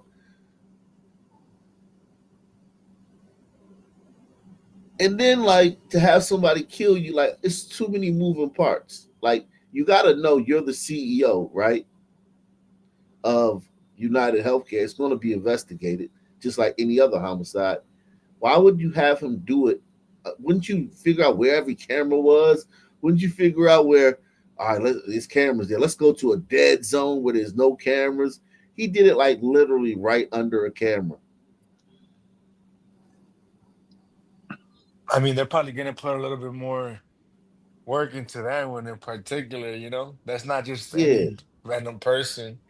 They're probably going to put a little bit more hours and men on that one, you know?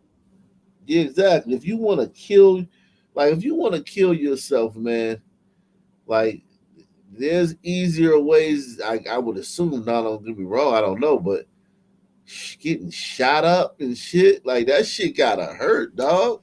Yo, getting punched, getting punched hurts, man. And I know people get into, like, these are deep state conspiracies, but although I don't disagree with them necessarily, I just don't understand why can't it just be? Why can't this dude just have wanted to kill him, you know? That happens all the time. Yeah.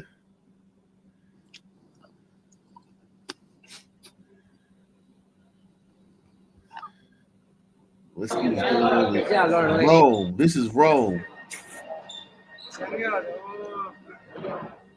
Quando sono vere, te lo dico io, cioè, che devi stare attenta a come esci. Se allora non esci a casa, esci a casa con bello, scusa, se te lo dico. Non lo devi fare, non è un commento che ti sta a far cazzo, Non ho Scusa, capito che hai detto, scusami. Hai detto stai in telecamera. He's telling her she gotta be careful leaving the house without a hijab.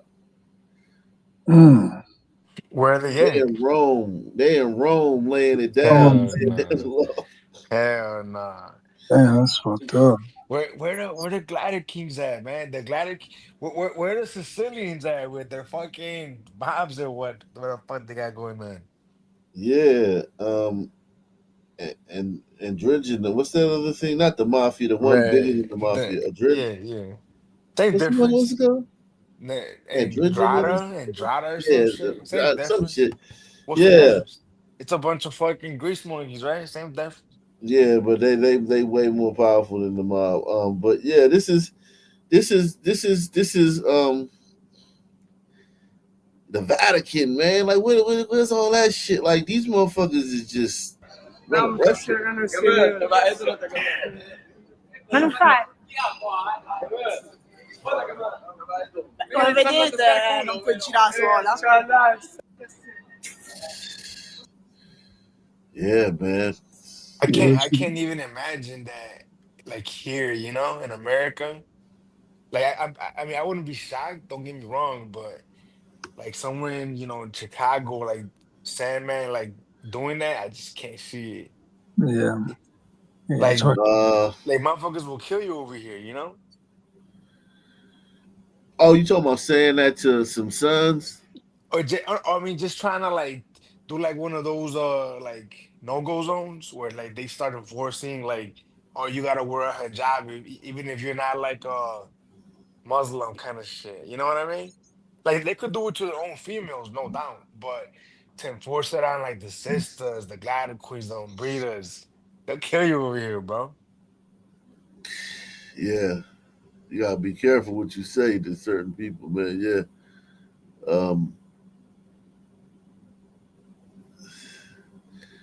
Let's see what else is going on. Conveying his thoughts and views.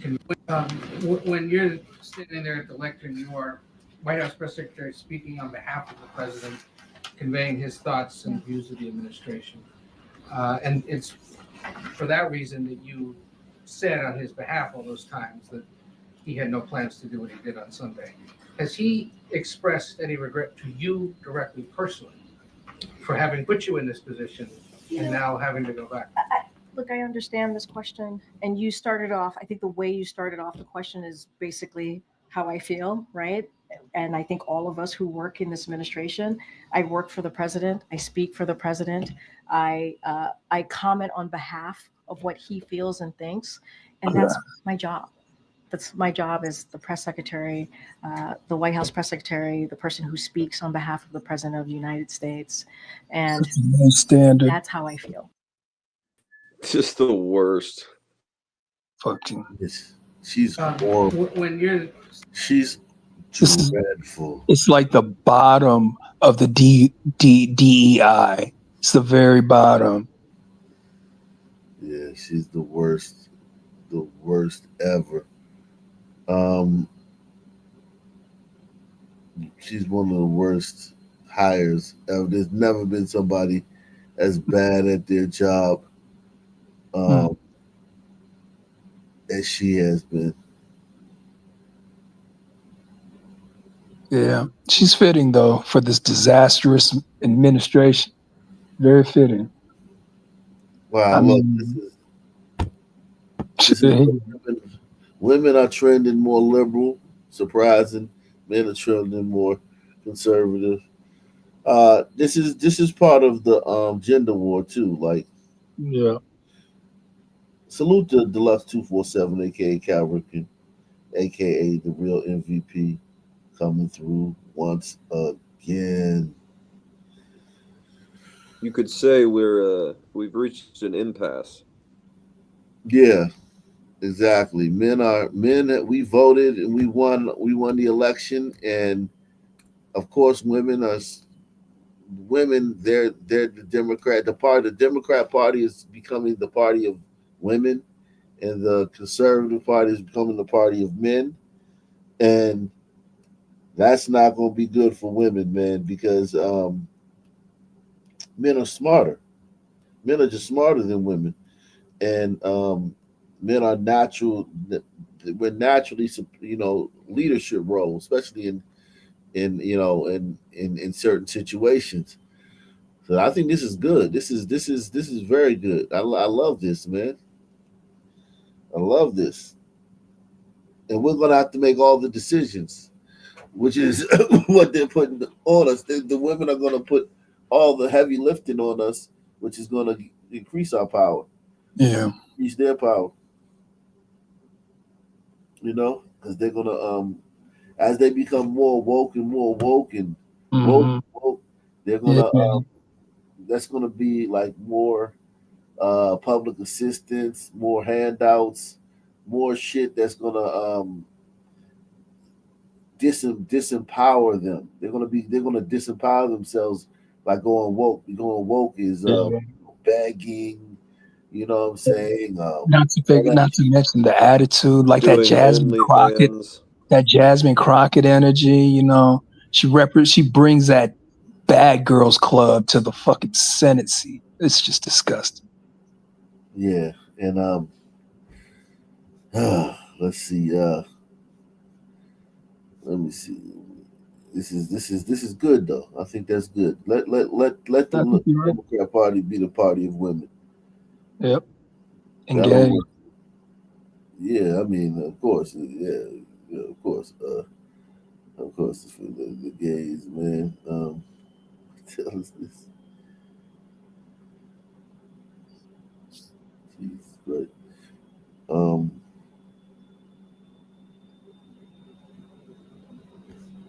wow. Really? Shut! You're gonna sit in. Get a fucking napkin and wipe it off my shit now! First it's in my hair, then it's on my clothes, it's on my boyfriend's shirt! You're gonna sit here like a pussy? Apologize like a fucking man! Boston Globe. Yeah, it's over, man. I should get some. Stand up and apologize! Dude, man. You got some serious issues, man. Stand up and apologize to the man! The guy at the hat, he knows what's going on. He's so embarrassed. Come on, man. I couldn't hear you! I have it in my hair and on my coat! Get a fucking napkin and Some wipe it people off my need it. shit now! First it's in my hair, then it's on my clothes, it's on my boyfriend's shirt! You're gonna sit here like a pussy? Apologize like a fucking man! Wow, because he got, I guess he got ketchup on her fur coat, fur part when he like walked past, Yeah. and she yeah, this and this right here, this has a shelf life. It's like milk. Like this is cool. Don't get me wrong. This is like any produce. It looks very nice on the shelf that first couple of days, but this turns into cheese very soon. This type of shit, and we're at the point like you talked about with the Jasmine Crockett, and then we're like this has been going on for a long time. Women and shit like this, AOC and Hey. all this shit, Yeah, Me Too, and all this shit. Dudes are stressing. They don't really got time for all that. I'm telling you. A Sun man definitely needed to be in this building. If it was a Sun man getting charged up, she would have regretted life decisions.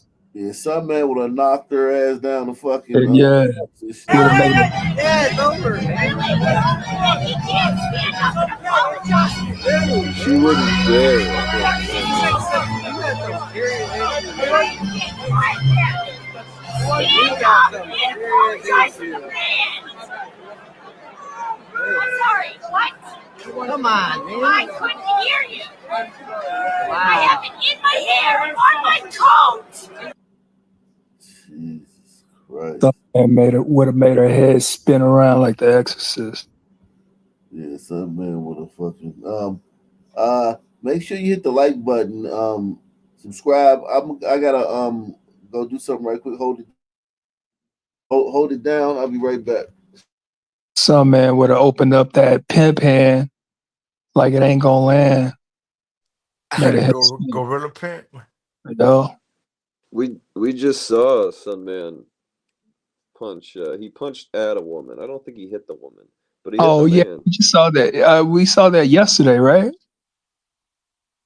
I mean, I don't know. It happens so Then this often. week. Oh, okay. I remember chick kind of goaded him into doing it, and he did it, and then everybody just kind of didn't do nothing. But look, bro, you gotta understand, bro. You gotta take it easy on the brothers, bro. The brothers been through a lot, with slavery and all. Slavery and Jim Crow, yeah. Hey, you know what I heard? I heard that the police. Hey, I heard that the police was only started from runaway slavery. Had a guy tell me that on a Twitter space. He was like, "Yeah, the police was formed from runaway slaves." I'm like, "Oh, so you telling me that Yeah, a before rapper taught them slavery, that. Yeah. like you telling me before slavery there was no crime?" Right. I mean, look, never mind that law enforcement or in America derives from England. Yeah. That's where they you know what my favorite one is, dude? I think might be my favorite one, dude. When I heard some people say like the Aboriginals, Mhm. that English came from them here. Oh, Did you ever heard that one? I have not. They claim that the English language derives from here, which would be like Mississippi, from the because that's where they usually say the Choctaw, and those southern like I guess tribes, right? But that's where the Abos are claimed they're from what I understand, right?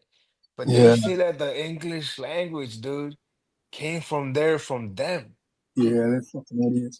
Think about that, Hey, Ricky, you should have seen one time.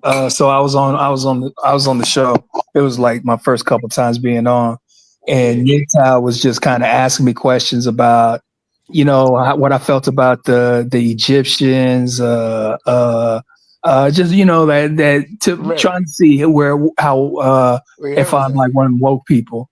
Yeah. And then when it came to black people being in America, I pretty much said that I believe that there's something to it with them being in America, like being here before. The Protestants or the Yeah, Europeans? before then. Yeah, Yeah. and I kind of grilled me on it, and basically, I Yeah. don't really know about none of that shit. I only hear it from other people, but Yeah. my wife, she's just really into, she just knows all kinds of, she just has History. all kinds of knowledge. Yeah, just all kinds. And, Okay. by the time I kind of like was grilling me, I told my wife the next day, I was like, baby, I say, I got in my ass because he's talking about, he's Yeah. basically saying that they ain't from here. So Right. my wife didn't want to she didn't want to listen to the playback, and Yeah. they started bringing up something about, oh, well, what about the people in the Pacific? They never talk about the black people in the Pacific. I'm like, oh, okay, that's interesting and In all, the but Pacific, like the California and all of that, or what are you in talking the about? Pacific, like in the Pacific Islands. Like Hawaii and whatnot, and like the Yeah, Cambodia. Okay. Yeah, and And the Aboriginals, like the Aboriginals in right, Australia. right. Okay. And so I was Right. like, but where do they come from? You got any boats, any ships that I But can come but back? they're not some people though. The Aboriginals in Australia, they're not necessarily black. You know what I mean? Like they're dark, Right. but they're Yeah. not necessarily like brothers. But let me ask you this though, because you got my attention, bro. So are you saying that are you married to a sister or to a No, yeah, I'm married to a sister. okay, so she knows about Ike. She fucks with Ike or not really? This is the art, Oh, Yeah, I got listens it. to it. Yeah, hell, she pretty much listens to everything I listen to. You know, she listens to her own little stuff too. But Yeah. because she listens to Ak, me and my wife, we Yeah. communicate in Ak language. Like Yeah. See, like my me wife and is my like, wife do no, too. it's too sunny over here. I think we need to go back that way. Me and my wife do too, but she does it to a lesser extent because she's Oh, still a little pretty liberal. But let me ask you this though, okay, that's pretty interesting. It's pretty impressive. yeah. Does she like agree or how does she feel about where Aggie's head is at, generally So speaking? my wife is like 1,000 on board with Ak, but I tell you what, man, whenever it comes to black people not already being here, it kind of Yeah, like fucks with her. It fucks with her. interesting. It it it It throws her off. yeah, it throws off her equilibrium because she's really triggered by that shit, And I'm like, Where did she get that from though? Like well, I've never heard That's that before. that's like new Yeah, the new new shit. like pan like the Niggas new. didn't talk like that. I Niggas think you didn't get talk it like from that 2 I years think But ago. that's Dan what Calloway. that's what Let I'm me move asking along. though. Let me move Oh, along though, man. okay. Go ahead. Just who exactly makes up the Australian nation?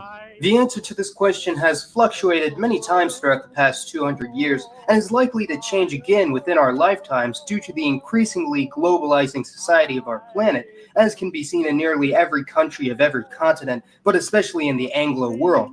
However, this is a very recent adjustment to Australian society, and it wasn't too far in the past that Australia, and its even more remote twin, New Zealand, had a very concrete identity in the ethnic groups and cultures of the United Kingdom. Even more so than any other former British colony, Australia and New Zealand were considered to be not mere territories owned by the Crown, but an extension of the very British people and nation. And despite being located across the globe, these two retained a higher proportion of ancestry from the British Isles than any other area on Earth, as well as some of the most pro-British sentiments and positive relations with the motherland. This can be seen most obviously in the flags of the two, both of which still proudly sport the Union Jack, which are a couple of only a handful of independent countries on the planet to do so. And the dialect of English spoken in the region is the most similar of the Anglosphere to that spoken in the UK today, and the two still celebrate their overwhelmingly British heritage and culture. Fast forward to today, and viewing any modern city in the greater Australasia region, such as Perth, Auckland, or Sydney, will grant a very different picture of these societies, as the once culturally homogeneous landscape is now brimming with a plethora of diverse peoples such as Greeks, Chinese, Tamils, Afrikaners, and many more. Indeed, in recent years, Australia has become the 9th most common destination for international migrants in the world, despite being the 51st most populous. And when citizens of the European Union were polled on which country they would rather live in outside of Europe, Australia topped the list at 20% of respondents, with New Zealand also trailing not too far behind. So why on earth are so many outsiders trying to migrate to the land where 90%... Because white people created it. Wherever white people are, white people on the moon, we gonna go fucking try to live with them. That's why. The wildlife once you're dead. As many know, Australia was first discovered by Europeans in the 17th century by the Dutch, known to them as New Holland, and soon after converted into a British prisoner colony. However, the land that became Australia had been inhabited by humans for many tens of thousands of years before the English or Dutch were even nations. The Australian Aborigines are accepted to be the first inhabitants of this land and have been mostly isolated from all other populations on Earth for 40 to 50,000 years, ever since their ancestors, who were the first humans to leave Africa, arrived in the region. Ironically, despite having a superficial resemblance to modern sub-Saharan Africans, genetically speaking, Aborigines and other Melanesians in the Pacific region are the most divergent population on the planet from Africans, and even the most divergent population on the planet from Africans. You think? You think? Look at that fucking hair, man. They don't have no naps. No prognathism. I don't believe that they have anything. I now this Massa man guy, this guy who does the shit. I mean, he's very, very good. He goes into alleles and genomes and genetics and population. So he's not just talking like prison pseudoscience, but for some reason, I just don't think these people came from Africa, man. I just don't think they came from Africa. I think they popped up somewhere else, man. I think something else explains it because they don't have no naps. You would have to have some fucking naps to have, like, dude, come on, man.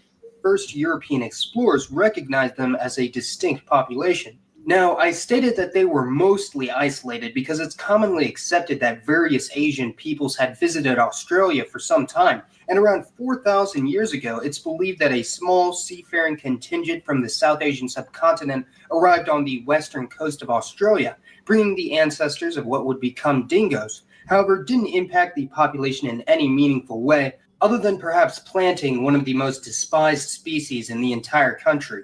When European immigrants first arrived in Australia, Aborigines were treated as a hostile nation and were relegated away from the southern coast where most Europeans settled, and today they live mostly in reservations pocketed throughout the country, as well as the majority of the vast interior and northern regions of the country. These first European immigrants were almost all of ethnic English stock, although those of Celtic origin, such as the Irish, Scottish, Welsh, Cornish, and Manx, were also allowed to migrate, which resulted in a unique ethnogenesis that became the Anglo-Celtic Australian identity we see today. Even after Australia had long been established as a European majority nation, Aborigines were considered to be a countrywide nuisance, and hence pogroms were implemented to reduce the Aboriginal population, including the removal of Aboriginal children with European features from their families and attempted implantation into European communities, believing that mixed-race children would be better off in white Australia. And although this practice is widely condemned in Australian society today, historians argue over the morality of said policy and whether the intentions of government officials were justified or not. Australia would later accept migrants from other European countries such as Germany, France, Italy, Greece, and Poland, and although Australia's Anglo-Celtic majority was in decline, this was still considered preferable to immigrants from non-European countries, and various policies were implemented in order to retain Australia's European-descended population at around 97 to 98%. So although it was multi-ethnic, early Australia was still far from multiracial. Also of note is that during the period of global decolonization from European powers, the backlash experienced or anticipated by European settlers in various countries drove many to the nearest Western country, which in the case for most of Asia and parts of Africa was Australia. This included the multiracial descendants of early European colonists and large numbers of Anglo-Indians, Anglo-Burmese, Indos from Indonesia, and other Eurasian people groups from South and Southeast Asia streamed into Australia and New Zealand from the 1940s to 70s, and this later included huge numbers of Anglo-South Africans and Afrikaners who face a post-colonial backlash that persists even to this day.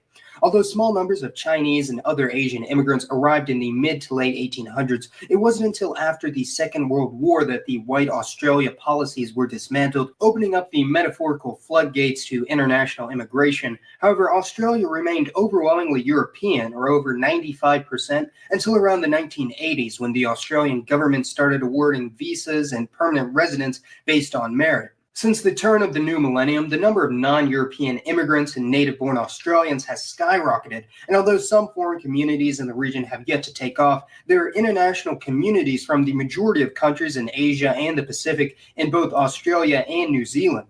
Although both are still majority European, their majority has fallen from over 90% each to around 77% for Australia and 68% for New Zealand, with about 60% of both countries being of Anglo-Celtic heritage today. Although New Zealand has historically had much more liberal immigration policies than Australia, as well as a more positive relation with their indigenous peoples known as the Maori. Similar to how the United States has an increasingly large population with heritage from the larger neighboring region of Latin America, Australasia is in an even more precarious position as literally tens of millions of people from around the globe aspire to move to the region due to its incredibly high standards of living, booming economy, and diverse occupational.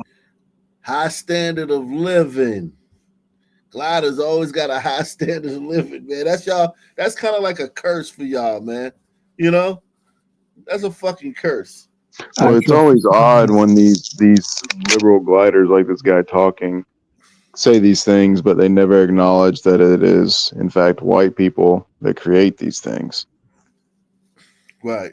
They act like it disappeared. Yeah. It just is. It just is there, and white people just also happen to live there, wherever they are. All of this would look like this if it wasn't for white people. Like all of this.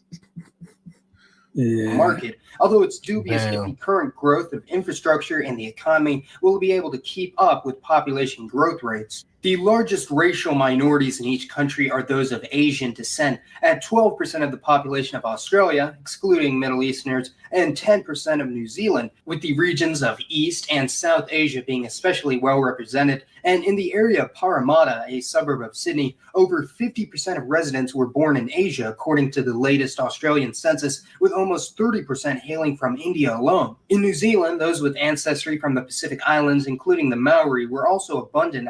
She had a blast that night. At nearly 11%, although in Australia, only 2.5% of inhabitants were of Aboriginal descent. Others include Arabs, Turks, Persians, and other Middle Eastern groups who make up about 3.5% of Australia's population, with there also being a small community of Sub-Saharan Africans and Latin American mestizos at less than 1% combined. Guess who's committing all the crime? Interracial marriage in Australia and New Zealand is also incredibly high, especially between European, Asian, and Pacific Islander groups, and is possibly even higher than that in the United States and Canada. In New Zealand, a substantial proportion of white New Zealanders known as Pakeha have some Maori ancestry, and likewise the majority of Maori have a large chunk of European ancestry as well, which is comparable to the European DNA in the blood of modern Black Americans. More exotic combinations include Australian singer and actress Jessica Malboy of Indonesian and Aboriginal descent, as well as Ashton Agar of Anglo-Australian and Sri Lankan descent, and currently around 2.1% of Australia's and 8.5% of New Zealand's population is of multiracial descent, although when including those with any level of miscegenation, these numbers would increase by twofold. Australasia is not solely a recipient of international migrants, but an exporter as well, with there being over 500,000 Australian or New Zealand-born immigrants in Southeast Asia, mostly Thailand, the Philippines, and Singapore, while there are also large Australian communities in China and Japan, consisting mostly of return migrants of Asian descent, however contain many white Australians as well. This dramatic shift in demographics and national heritage is unprecedented in the modern Western world, other than perhaps the US and Canada, and it's unknown what this will mean for future Australian generations, or if there will... So you don't have this much mix of people anywhere else other than the US and Canada. I wonder why. No, it's happening in perhaps the US and... It's like, yo, this wherever white people are. And I bet the fourth one is England. I bet fifth is probably Sweden. I bet sixth is probably, you know what I'm saying? Like, there's nowhere else. I bet the top 20 are all fucking European or white countries. Canada. And it's unknown what this will mean for future Australian generations. Jimmy's in the back. I'm back, man. Thanks. I keep getting dropped. You think all of them are like every last one of them? You talking about or if there will still be where everybody's going to? Yeah, like how you were just saying. I mean, you said all of them. I mean, I'm not saying that I disagree, but I mean, you think all of them? I would bet that every single one of, like, think about, name a country, name one that people are trying to go to. Japan? That isn't white. That isn't white. Just name. People aren't going to Japan. They can't get you can't get in there. But they want to go there, right? But I mean, I guess that doesn't count. No, but not like that. I'm talking about like as a lot. Like, here's the thing: Japanese, they have like red lines. They have boundaries. You know what I'm saying? Behavioral boundaries. You can come to a white country, slap the shit out of a white woman, stomp her head in broad daylight. You'll be if the police come and you don't fight, you'll be peacefully arrested, fed, clothed, get in front of a judge. The judge will release you. and you can like Right. get like fucking a gift card, fucking debit card, and a fucking shelter, place to stay, until you fucking go to court 3 months later, and the judge, you know what I'm saying, to answer for what you Yeah. did. Well, what about like, and then call me crazy, but what about like Argentina or Chile? I know a lot of like, well, I mean, I don't know. I guess I'm Bunch of Argentina white is like people a running those lot of white countries. people. Yeah, yeah, no, I mean, what about Chile then? I mean, I don't know that those are even countries that will be on the list anyway, right? Uruguay is full of white Yeah, like people. what I about don't know like, I about mean, I feel like Chile. Uruguay is a desirable place. Maybe, I don't know. Who wants to go there? I mean, people do might move there, but I don't know to what degree. I mean, I'm not Uruguay saying is that it's pretty nice. Sweden or anything. I'm not saying that it's Switzerland or anything, but or Norway, but I don't know. What about Belize? No. Yeah, I mean, Like they'll vacation there maybe, but people aren't immigrating there. trying to live Yeah, there. I've heard a few people say they go there. They've left to go live, but Oh, that I was heard that. that Like they was during like retired the there. COVID time. Yeah, yeah, right, right. Yeah, Yeah, they they were. yeah, yeah. First to breaking news out.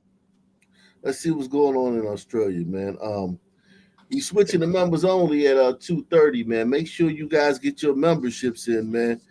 Get your memberships, man, and make sure you support the channel. Sponsor the channel, man. But right now, I would just sponsor with getting the membership. If I was you guys, we switching over to members only soon.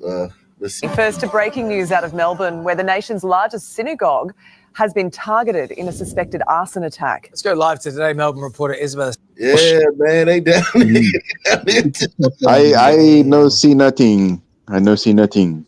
Stashkowski, who's in Ripon Lee. What can you tell us? Good morning, guys. Yeah, this is a pretty serious incident here. They are treating it as suspicious. I've just been speaking to community members who have been left incredibly shaken. This is the Adass Israel Synagogue, and I want to show you what it looks like this morning. The synagogue is the grey building and the brick building also to its left. Firefighters came here just after 4 a.m. and they found it fully involved. It took quite an effort to bring it under control, almost an hour for crews to do that. People actually came here to pray this morning. They called other community leaders to tell them what was going on, and I'm told that usually around 6:30, 7 a.m. there are a number of people here who do come to pray. They say the numbers are something like 200 to 300 people in the morning coming here to pray. Those sessions go on right throughout the day. Plenty of community members are still here, very shaken up. Here's one of the board members who spoke a little earlier. The damage inside is quite significant. It did go throughout, but crews are now going inside, checking for hotspots and fire extension. Shocked, just absolutely shocked. Didn't think it would happen here in Melbourne to us. We're a quiet community. We have our heads down. We don't bother anybody. We wish everybody well. Quite a large police presence here as well. The fire obviously is now under control, but police are going to investigate exactly what has happened here. There is some belief that maybe a group broke inside the building quite early this morning. Of course, that is all still under investigation, and right now there is an appeal for information if anyone saw something suspicious in Ripponlea this morning. Meanwhile, a very difficult day for the Jewish community here in Ripponlea this morning, guys. All right, thanks for that. Fish, where were you this morning, Fish? Right. Like, how'd you get back to America so fast? I mean, is it really a crime for 2 men to firebomb a place whose religion says you're destined to be a slave? Is that morally wrong? Morally? Right. Like the Jews think you're a slave, Ak.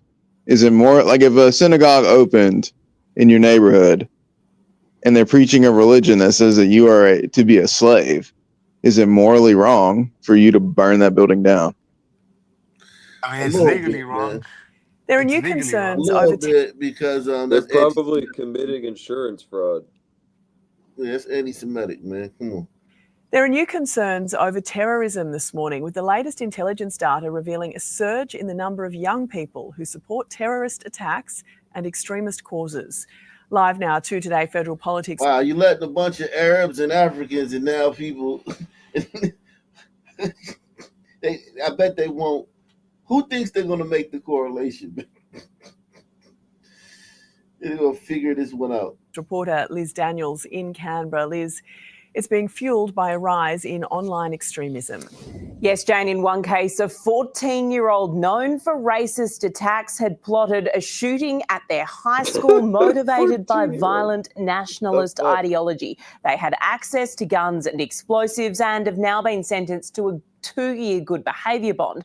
Details of cases have been released as part of research coordinated with our Five Eyes allies. Australia's police and spy chiefs teaming up with their colleagues in the US, UK, Canada and New Zealand to try to combat the rise of youth extremism, which they say is being fanned online. A shocking 20% of counter-terrorism cases in Australia are centred on young people, some investigations into children as young as 12, and Jane, officers are now pleading with parents, teachers and doctors to help them identify these teens at risk and intervene. Okay, Liz, thank you. I wonder what they look like. This year, the alleged perpetrator of every single terrorism incident across this country has been a young person. One is only 12 years of age. A new Five Eyes report this morning laying bare the radicalisation of our youth, especially online. For more, we're joined by global security expert Greg Barton in Melbourne. Greg, great to see you again. Tell us about the major concerns highlighted in this report. Well, as you say, David, this year it's been all of the counter-terrorism cases. The last 4 years, 35 minors, most of them charged with the Commonwealth or state offences. So that's a serious escalation. I mean, we saw back in the days of Islamic State, ISIS, a focus on recruiting minors, but that trend has continued. It's not just groups like Islamic State, it's far-right extremist groups, other groups that exploit the attraction of violent material, not because the violent material online itself radicalizes, but the friendships that are formed is a way of getting into young people's lives. And so this is a trend that police are saying they can't solve by themselves. They need the help of families, communities, people working with youth, because it requires a whole society effort. Well, this will hit home for a lot of parents out there, Greg, that have their kids on screens a lot. You try to get them off the screens, you can't. So how are they being radicalized? It's basically the formation of friendships, David. So the kids don't understand. They're not gonna tell us who's doing it. This nigga talking about right-wing extremists, but what do you mean? What does that mean? Yeah, this guy's just lying. White people that are upset about their country people steady getting robbed, raped, and beaten. They're the extremists, though. Such bullshit. Let's see what else is going on down here. Goddamn. Down under? Yeah, it seems like it's still like, I mean, it's not like here though. It's not like, even though like they got like 0.6% sons though. They did say that on there. It's a lot of sons, but they like 0.6%. Let's see this one. Let's see. No, they Australians think we're insane. Are one step closer to becoming reality. Yeah. Queensland's new youth sentencing laws are one step closer to becoming reality. The state government introducing the legislation into Parliament yesterday. This will be a government that has at its focus a safer community, fewer victims of crime. Mr. Speaker, I commend the bill to the House. Premier David Crisafulli's plan would see new life maximum sentences for children who commit murder or manslaughter. Robbery and burglary doubles from 7 years to 14, and for children caught stealing cars, they risk 10 years behind bars. Wow. The fact that they would say new old sentencing laws, it just sounds stupid. Does that mean they're rolling back? Well, Queensland's human rights. Does that mean they're rolling back to laws they used to have? Maybe so. I don't know. Yeah. But I know that, something needs to change. Commissioner Scott McDougall has slammed David Crisafulli's crackdown on youth crime, insisting the plan to lock up children as young as 10 will only make the community less safe. To discuss, the Premier joins us live now from Brisbane. Premier, good morning to you. So you've delivered on your biggest election promise. Now that it's been passed through Parliament, it's going to go into practice. How does it look when it goes into the court system? It looks like the balance of favour tipping back in favour of the victim rather than the offender, and that's what Queenslanders voted for. That's what we put forward. The bill was tabled. It's now going to a committee for a couple of weeks, but it'll pass before the final sitting of Parliament. And not a moment too soon, Sarah. We cannot continue to see what we have over the last decade. 10 years ago, a decision was taken when the former government came to office to weaken the laws, and it's the number of victims have risen year on year for a decade. So something must change. We put forward the plan for Queenslanders, and adult crime, adult time will be law by Christmas. And we must start doing early intervention and rehabilitation to a level that we've never seen in Queensland. So we've got a holistic plan right across the spectrum on this. Yeah, I think Premier, something did have to change, and there was a broad appetite for that kind of change specifically in Queensland. But this legislation is not without its criticism. As you know, the Human Rights Commissioner says these changes would, quote, result in life sentences for children who still have their baby teeth. Does he have a point? Look, I'll always listen to anybody's view. That's always been my style. But I have to make the point that we've listened to victims, we've listened to frontline police, we've listened to communities that tell us they don't feel safe anymore. And we're not just targeting one side of it. It's not just stronger laws. It's also gold standard early intervention. It's also, for the first time, rehabilitation when a young person leaves jail, which we haven't done before in Queensland. So, look, I will respect that there's different views, but I need Queenslanders to know if I say something on one side of the election, it means something. And we are fulfilling exactly what we told the people of Queensland we would, the exact timeline, the exact legislation. And I want Queenslanders to know you'll never have a world where there's no youth crime, but I don't accept that victim numbers will go up every single year as it has for the last 10 years. We've got to turn the tide on this, and this is the first step in 10 years. Victim numbers have gone up every single year for the last 10 years. To strike back on behalf of the community and victims. I guess without those key measures as well there that you mentioned, prevention and rehabilitation, is it a risk that the message isn't getting through to those who are reoffending, the youth who actually need to be the ones stopping this? But the message will get through because in the end they know. Yeah, because when they start seeing their little buddies getting locked up and their little word, liberals don't understand how shit works on the street, where the kids who are doing this stuff, where they live, where they roam, they'll start hearing, oh, hey, don't do this because they're giving out this amount of time for this. And that will travel through the streets,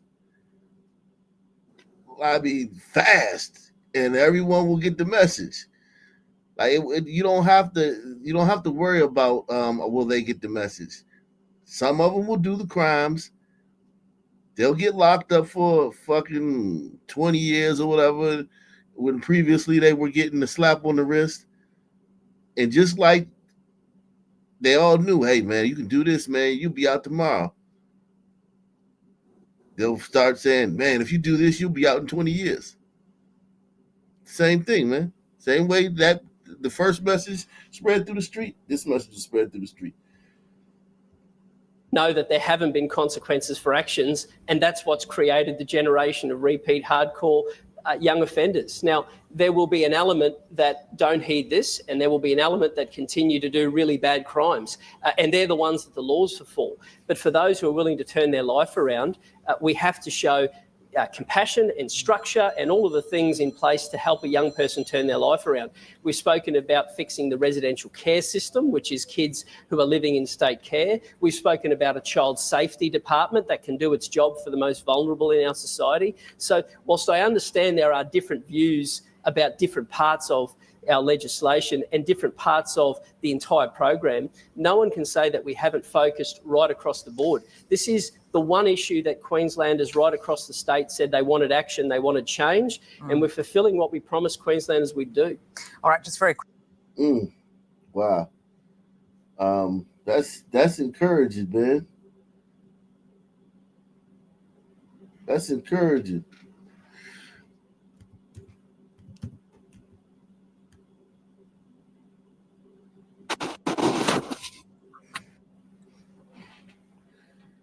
That's encouraging, man.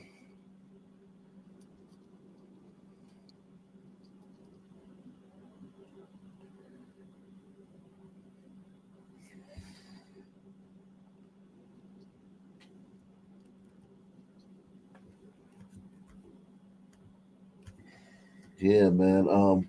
Everyone hit the like button, man. Support the channel via PayPal, Cash App, or Super Chat. Alan Yu has lived in Tasmania for more than a decade. He says a recent increase in racist attacks and abuse has forced him to start shutting his shop early and caused one of his workers to resign. We feel insecurity and unsafe. I came to Tasmania maybe 15 years now, so it's definitely more than it was than 15 years now. The spike in racist abuse and attacks is creating fear for people from diverse backgrounds and spurring calls for solutions. Well, currently the government is cracking down on kids with what it calls a tough-on-crime approach, but Tasmania's multicultural community has other ideas for solutions. Marla Crew is petitioning the government to respond to youth crime in a more therapeutic way. She also wants compulsory education. Oh boy. It's always women, man. I'm telling you. Oh shit. You just had the white dude go on about how we're gonna punish and blah blah blah, and then you had the woman's version. Hey, Ack, check the back chat. I posted some links to abos throwing spears Marla at each Crew other. is Okay. petitioning the government to respond to youth crime in a more therapeutic way. She also wants compulsory education about prejudice in schools after witnessing similar programs working in other countries. It teaches them respect, and they ought to understand why these people come over to your country or our country. Some Tasmanian schools are already on board. At Sacred Heart College in she said Hobart, it. migrants and refugees visit to meet students. I am also Australian. Integrated, assimilated, multicultural, diverse. Not sure about that. I'm just me. After when we told them our stories, I think they make them warmer. They will connect us a little bit better. They use their stories to connect with students. I really enjoyed listening to what it was like when they left from Thailand and Ethiopia. Different people had very different experiences. And their discussions help students empathise with diverse members of their community. I want you to really try to think about how would the people in this story feel. I want people to know where I came from and how It's all about feelings. How we came here, and then pretty much what we had to suffer, and then what we're fighting for. I feel like Yes. bad for the people that have to deal with racism. Like, I'm lucky enough that I don't have to deal with Brainwash that. the women. Changing attitudes. There is a gap, but I know that a lot of schools are working towards filling that gap. Not only for me, for everyone, it's good to have like empathy. One story at a time. Madeline Rojan, ABC News. Just a bunch of women blowing shit up each other's ass. Wow. Yeah, but even the white guy's not Stephen really, Detail. like facing the problem, right? Like he's doing what we do in America, like with the whole Republican tough on crime shit, but he's not really even addressing it either, right? Yeah, it sounds good. I mean, he literally said they're putting children in prison for long sentences, so like they're outpacing us, and they have less of a problem than we do. Sure, but he's not saying, hey, the reason why this is happening is because the race of people are different now, and they are genetically predisposed to do these types of behaviors. Yeah, they're not putting Yeah, that's not gonna anyone away. They're not locking anybody up. They're literally letting them go. That's why it's continuing to get worse. In Alice Springs, they have literally, the Abos especially, have literally destroyed the whole town. It's actually insane. There's so many videos of it. Literally spear wars. Yeah, Yeah, I saw that. I can't show based what on you how see. heavy the propaganda is, I can see how that's a problem. Are they having spear wars with each other, or who are they going after? With each other, and the police are recording it, and they're in the cars, and they're going, "What do we do?" And then you hear one of them go, "Oh," because he gets a spear in the leg. Shoot him.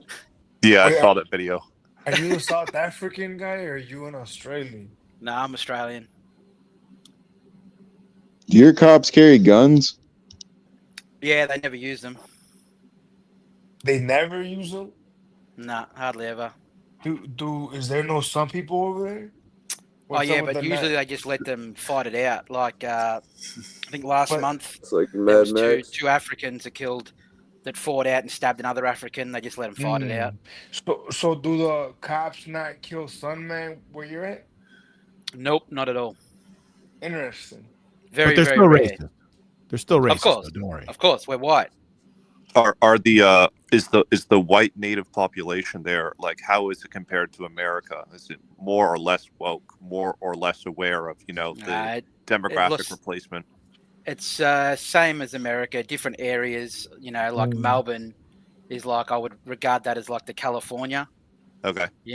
Where they're highly woke. But then if you go to different states, it's obviously less woke. The more areas that are more white, the more racist they are. Okay, so like, do you have a critical mass, or even any mass rather, of white people that are just like, all right, we're being replaced, we need to stop this? Yes.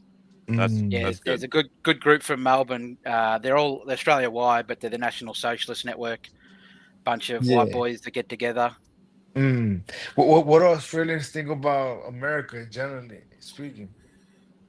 Oh, they like Americans. They like America. They understand what's happening. They're being replaced the same way as the rest of us. But they like America in the sense of, like, we have, and some men that play basketball and rap. No, we don't or care in about what that. sense? Oh, they don't Freedoms. care about that. The right to bear arms, that's one thing we're jealous about. Freedom of speech, that's Nice. another thing we're jealous about. We literally can get arrested for putting our arm in an upwards position. No fucking way. I'm not joking. If you want to look at it, you can search. Or making a bad tweet. Yeah, a guy named Jacob Hersant from Melbourne, coming out of the courtroom from a previous court appearance, made a joke and started to lift his arm up, and that was enough to get him charged for quote unquote like a hate crime or whatever. So he's fighting that. That's up to a year in jail. He should have told him he was throwing a spear, about to throw a spear, and then they would let him off.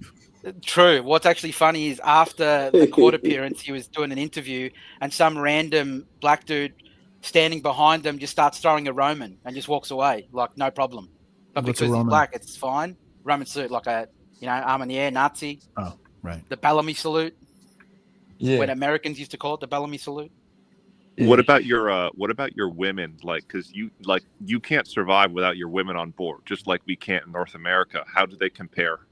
They're terrible. Especially in Melbourne, they're very woke. Once again, they're pro immigration, pro miscegenation, pro LGBT.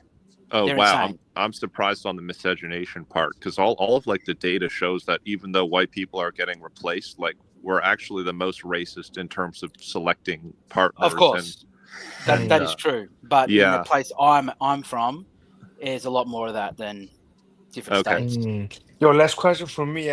Do you guys are you guys familiar with like our crime problem here, or not really? Of course.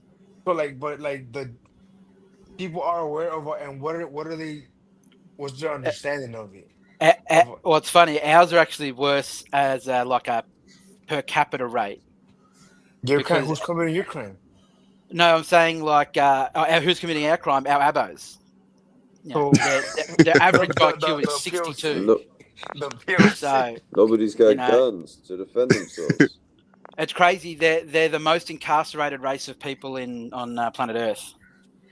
Let me play this real quick. Enjoy. They came here for a better life, and they're being let down by a few bad apples accused of committing horrific crimes.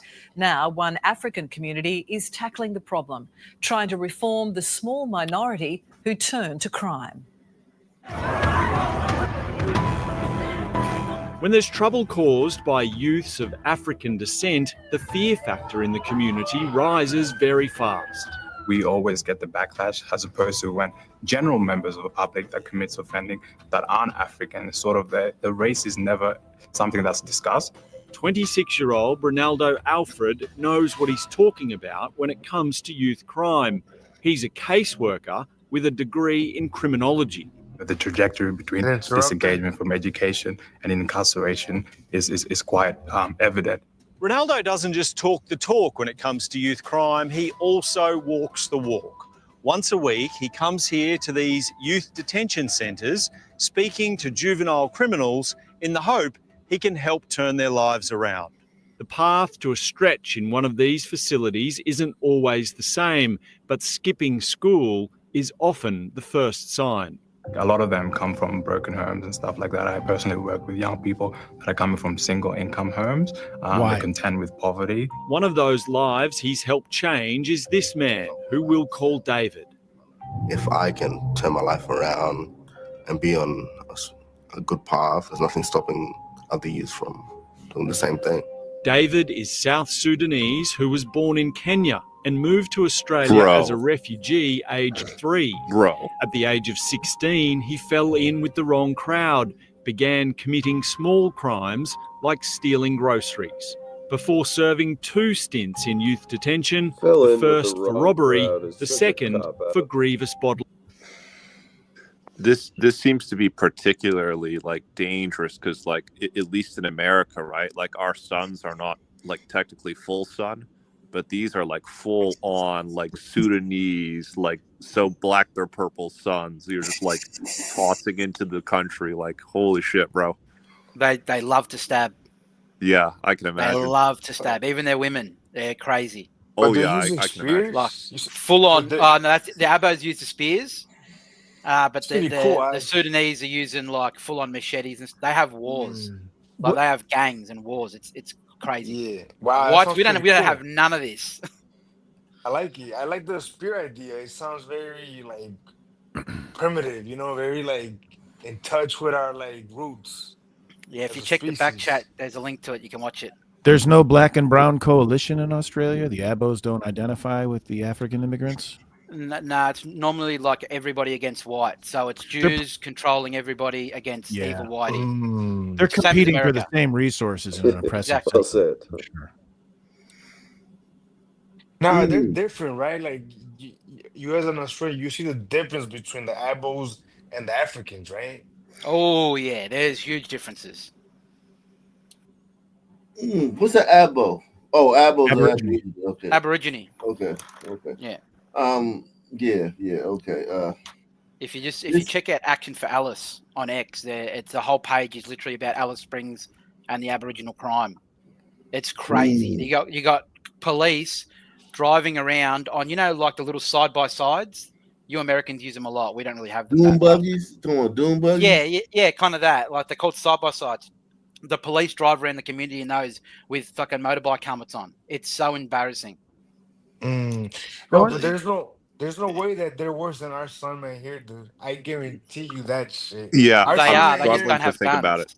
They Like, are. how- They just don't have guns. How can are they really worse than like American Sons? Because that's like Nah, a no brand way. new low. Well, imagine Sons without guns. American Sons average 82, 85, 82 IQ, roughly about that. Ours is 62. That's a gap. That's a big gap. That's a huge gap. Yeah. I mean, look, Australian, you gotta understand this, right? Our son man here, our shithead criminal son man, are like pioneers in like culture and fashion. They set the standard and like how low the bar can go, dude. You know. Yeah, they're the mean, bedrock. Like They're the floor. I'm sure there's POCs rapping in Australia, aren't they? Like drill music, right? Oh, of course. Yeah, that comes from our sons, our pride and joy, dude. Oh, the Abos, they literally have DNA. latched on to American black culture like it's their own.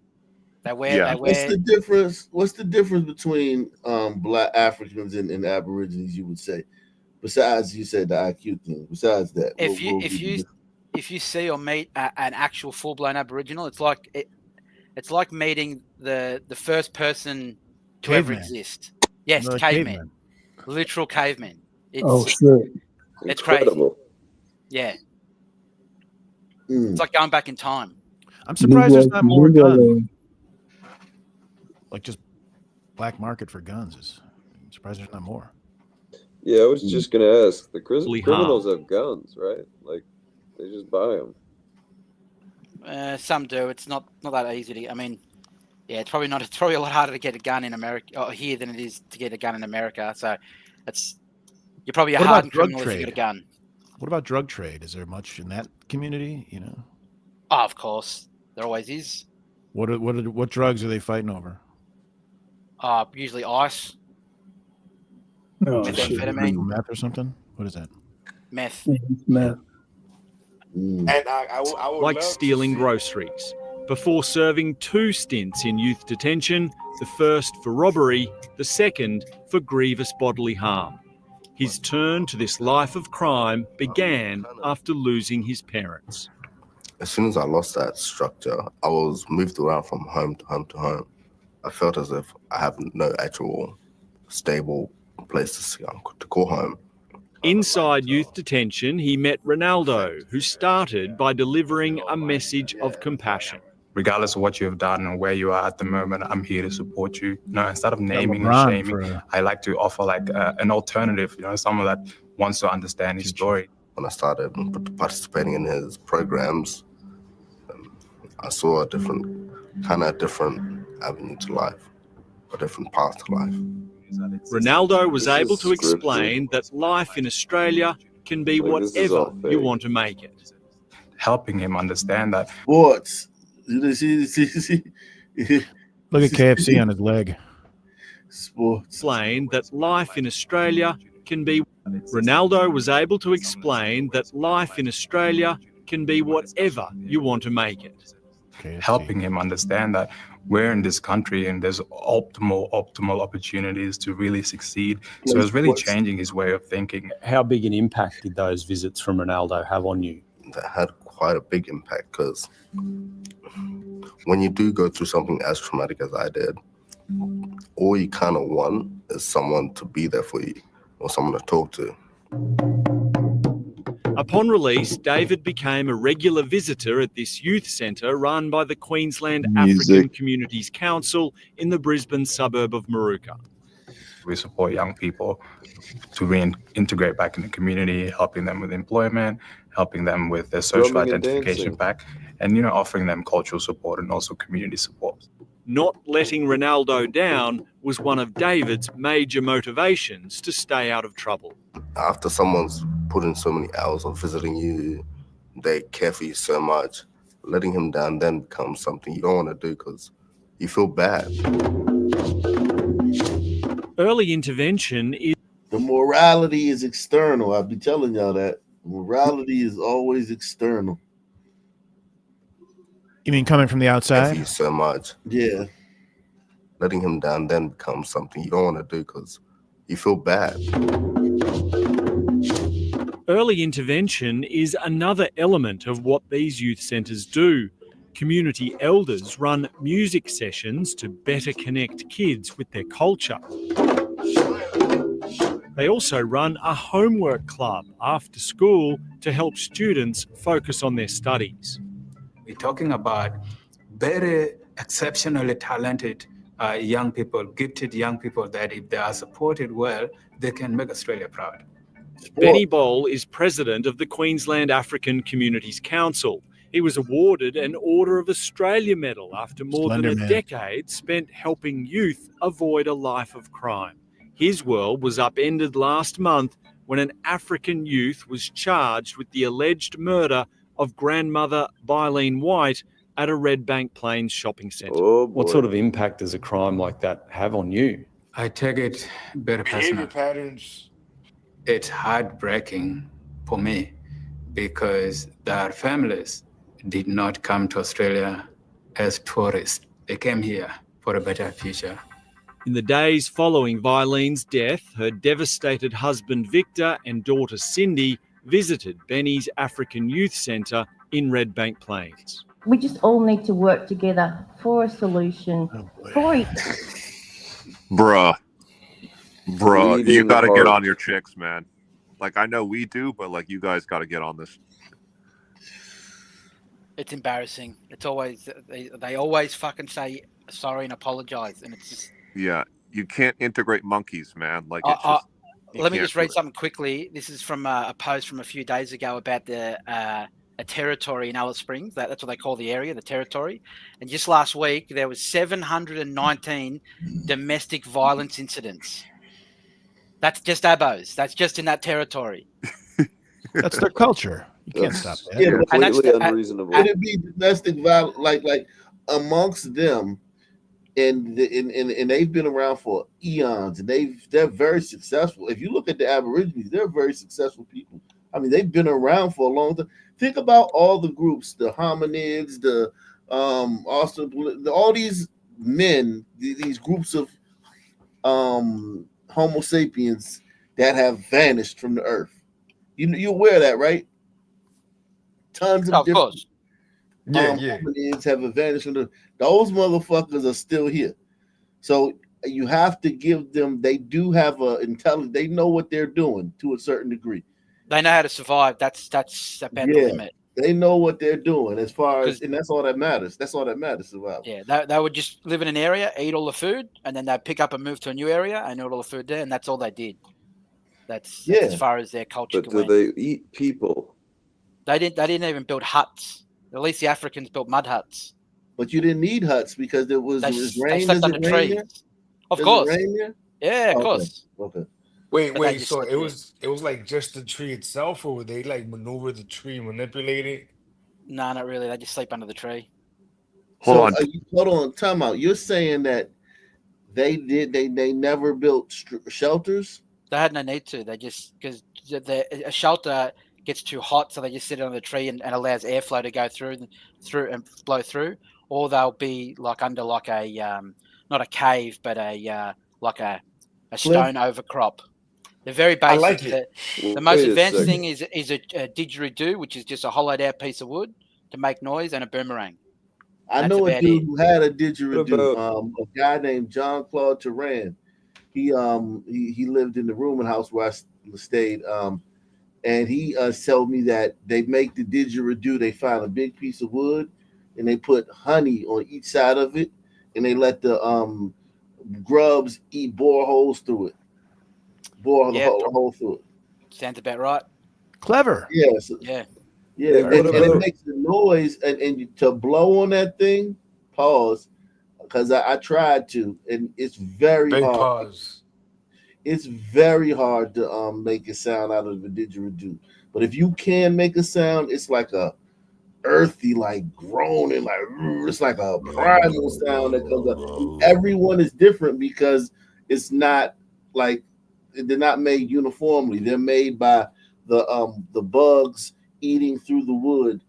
So you just put honey in there, they eat a little bit, you put some more honey, they eat there, and then they eat all the way through to the other end, and that makes the hole in the big piece of wood. Pause.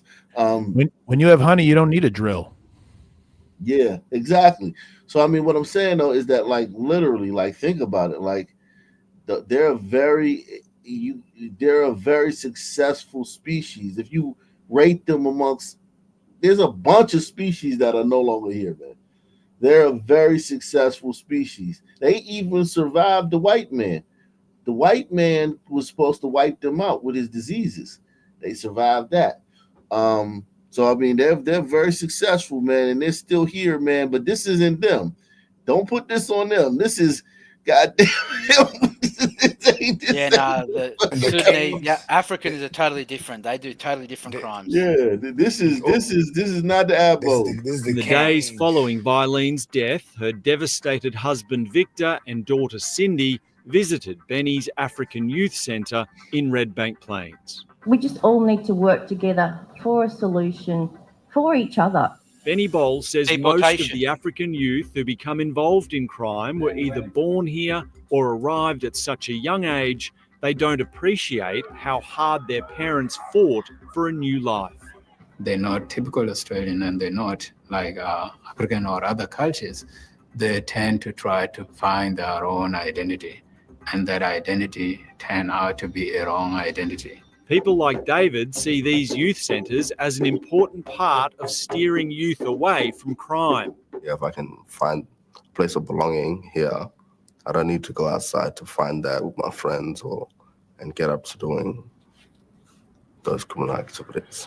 Benny Boll operates 3 of these youth centres across Brisbane, but says he's hamstrung after his federal government funding was not renewed. It shouldn't More money, more money, more money. be about politics. To be honest, we're talking about the lives of people. We're talking about the future generations. He has funding from the Queensland government for 2 caseworkers like Ronaldo, but only for 12 months. He says he needs 10 Ronaldos to really make a difference. With this lack of funding, do you bet he feel like you're does. trying to do 10 this million. work Use with one 20. hand tied behind your back? That's exactly what's happening. I feel very frustrated. Our hands, not just one hand, both. How come no other community needs this shit? These 10 Ronaldos. Because I mean, other they don't- communities have a more stable family, for one. You know, they just don't But have these that. people It's got not, family. Well, hold on. These people have stable families. These fucking Sudanese, the, yeah, they got the guy that was in the program had no parents. What happened to them? I don't know. They passed. Yeah. That was a unique. They used a very unique situation. Yeah, they're sneaky. I would bet most of the people in the Hands have program been had tied. one or no parents.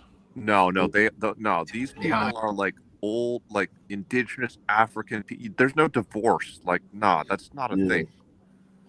Yeah, and the women ain't running around talking shit. No. And we are expected to do something. And we are expected to address the problems. It really is such important work that they're doing, and these groups clearly need more funding No, to it's keep not. turning those kids' Yo. lives No, they around. don't. And hopefully the government can see that. Nope. Man, Okay, yo, then we get Wicked, sterilized. are you in here, Wicked? Like when I see this shit, like it gives me an appreciation for the Umbritos. If I'm being honest, it's like holy shit. Like you have these these Abos and these Sudanese. Like, man, could you imagine if they were like jumping over the border to get into the United States? That'd be game over. Look, Canadian, you gotta understand something, right? Yes, we're gonna bring a lot of cocaine into the country that you guys want to begin with, right? That's But we true. work, and we're gonna bring gang. We like to gang bang. We do. We're very tribal in that sense, but we're gonna work. Yeah, but I think these Sudanese are like a level below you guys or above. However you want to look at it. Like they gangbang too. They're much more into like the violence and the For no chaos. reason, yeah. See, our violence is more like organized, you know, to whatever degree. You know, I don't want to. Again, these guys they should all be hung, if you ask me. But what do I know? Like that video Ox showed us like 10 minutes ago of just like those sons just running around the whole place. It looks just like America, dude. Just like it. Yeah, yeah. I'm really intrigued by the spear fighting though. I wish our Sunman did that here. To be honest. Well, They would if they didn't have highly access to effective white men's inventions. To what? To the guns? Guns. Yeah, So can you much imagine that, easier. Eric? Can you imagine like a Sunman like chucking a spear and hitting another one in the leg and the spear just hanging out? Yes, absolutely. Imagine, you know how your sons, they'll do a drive-by and, you know, they try to hide from the cops.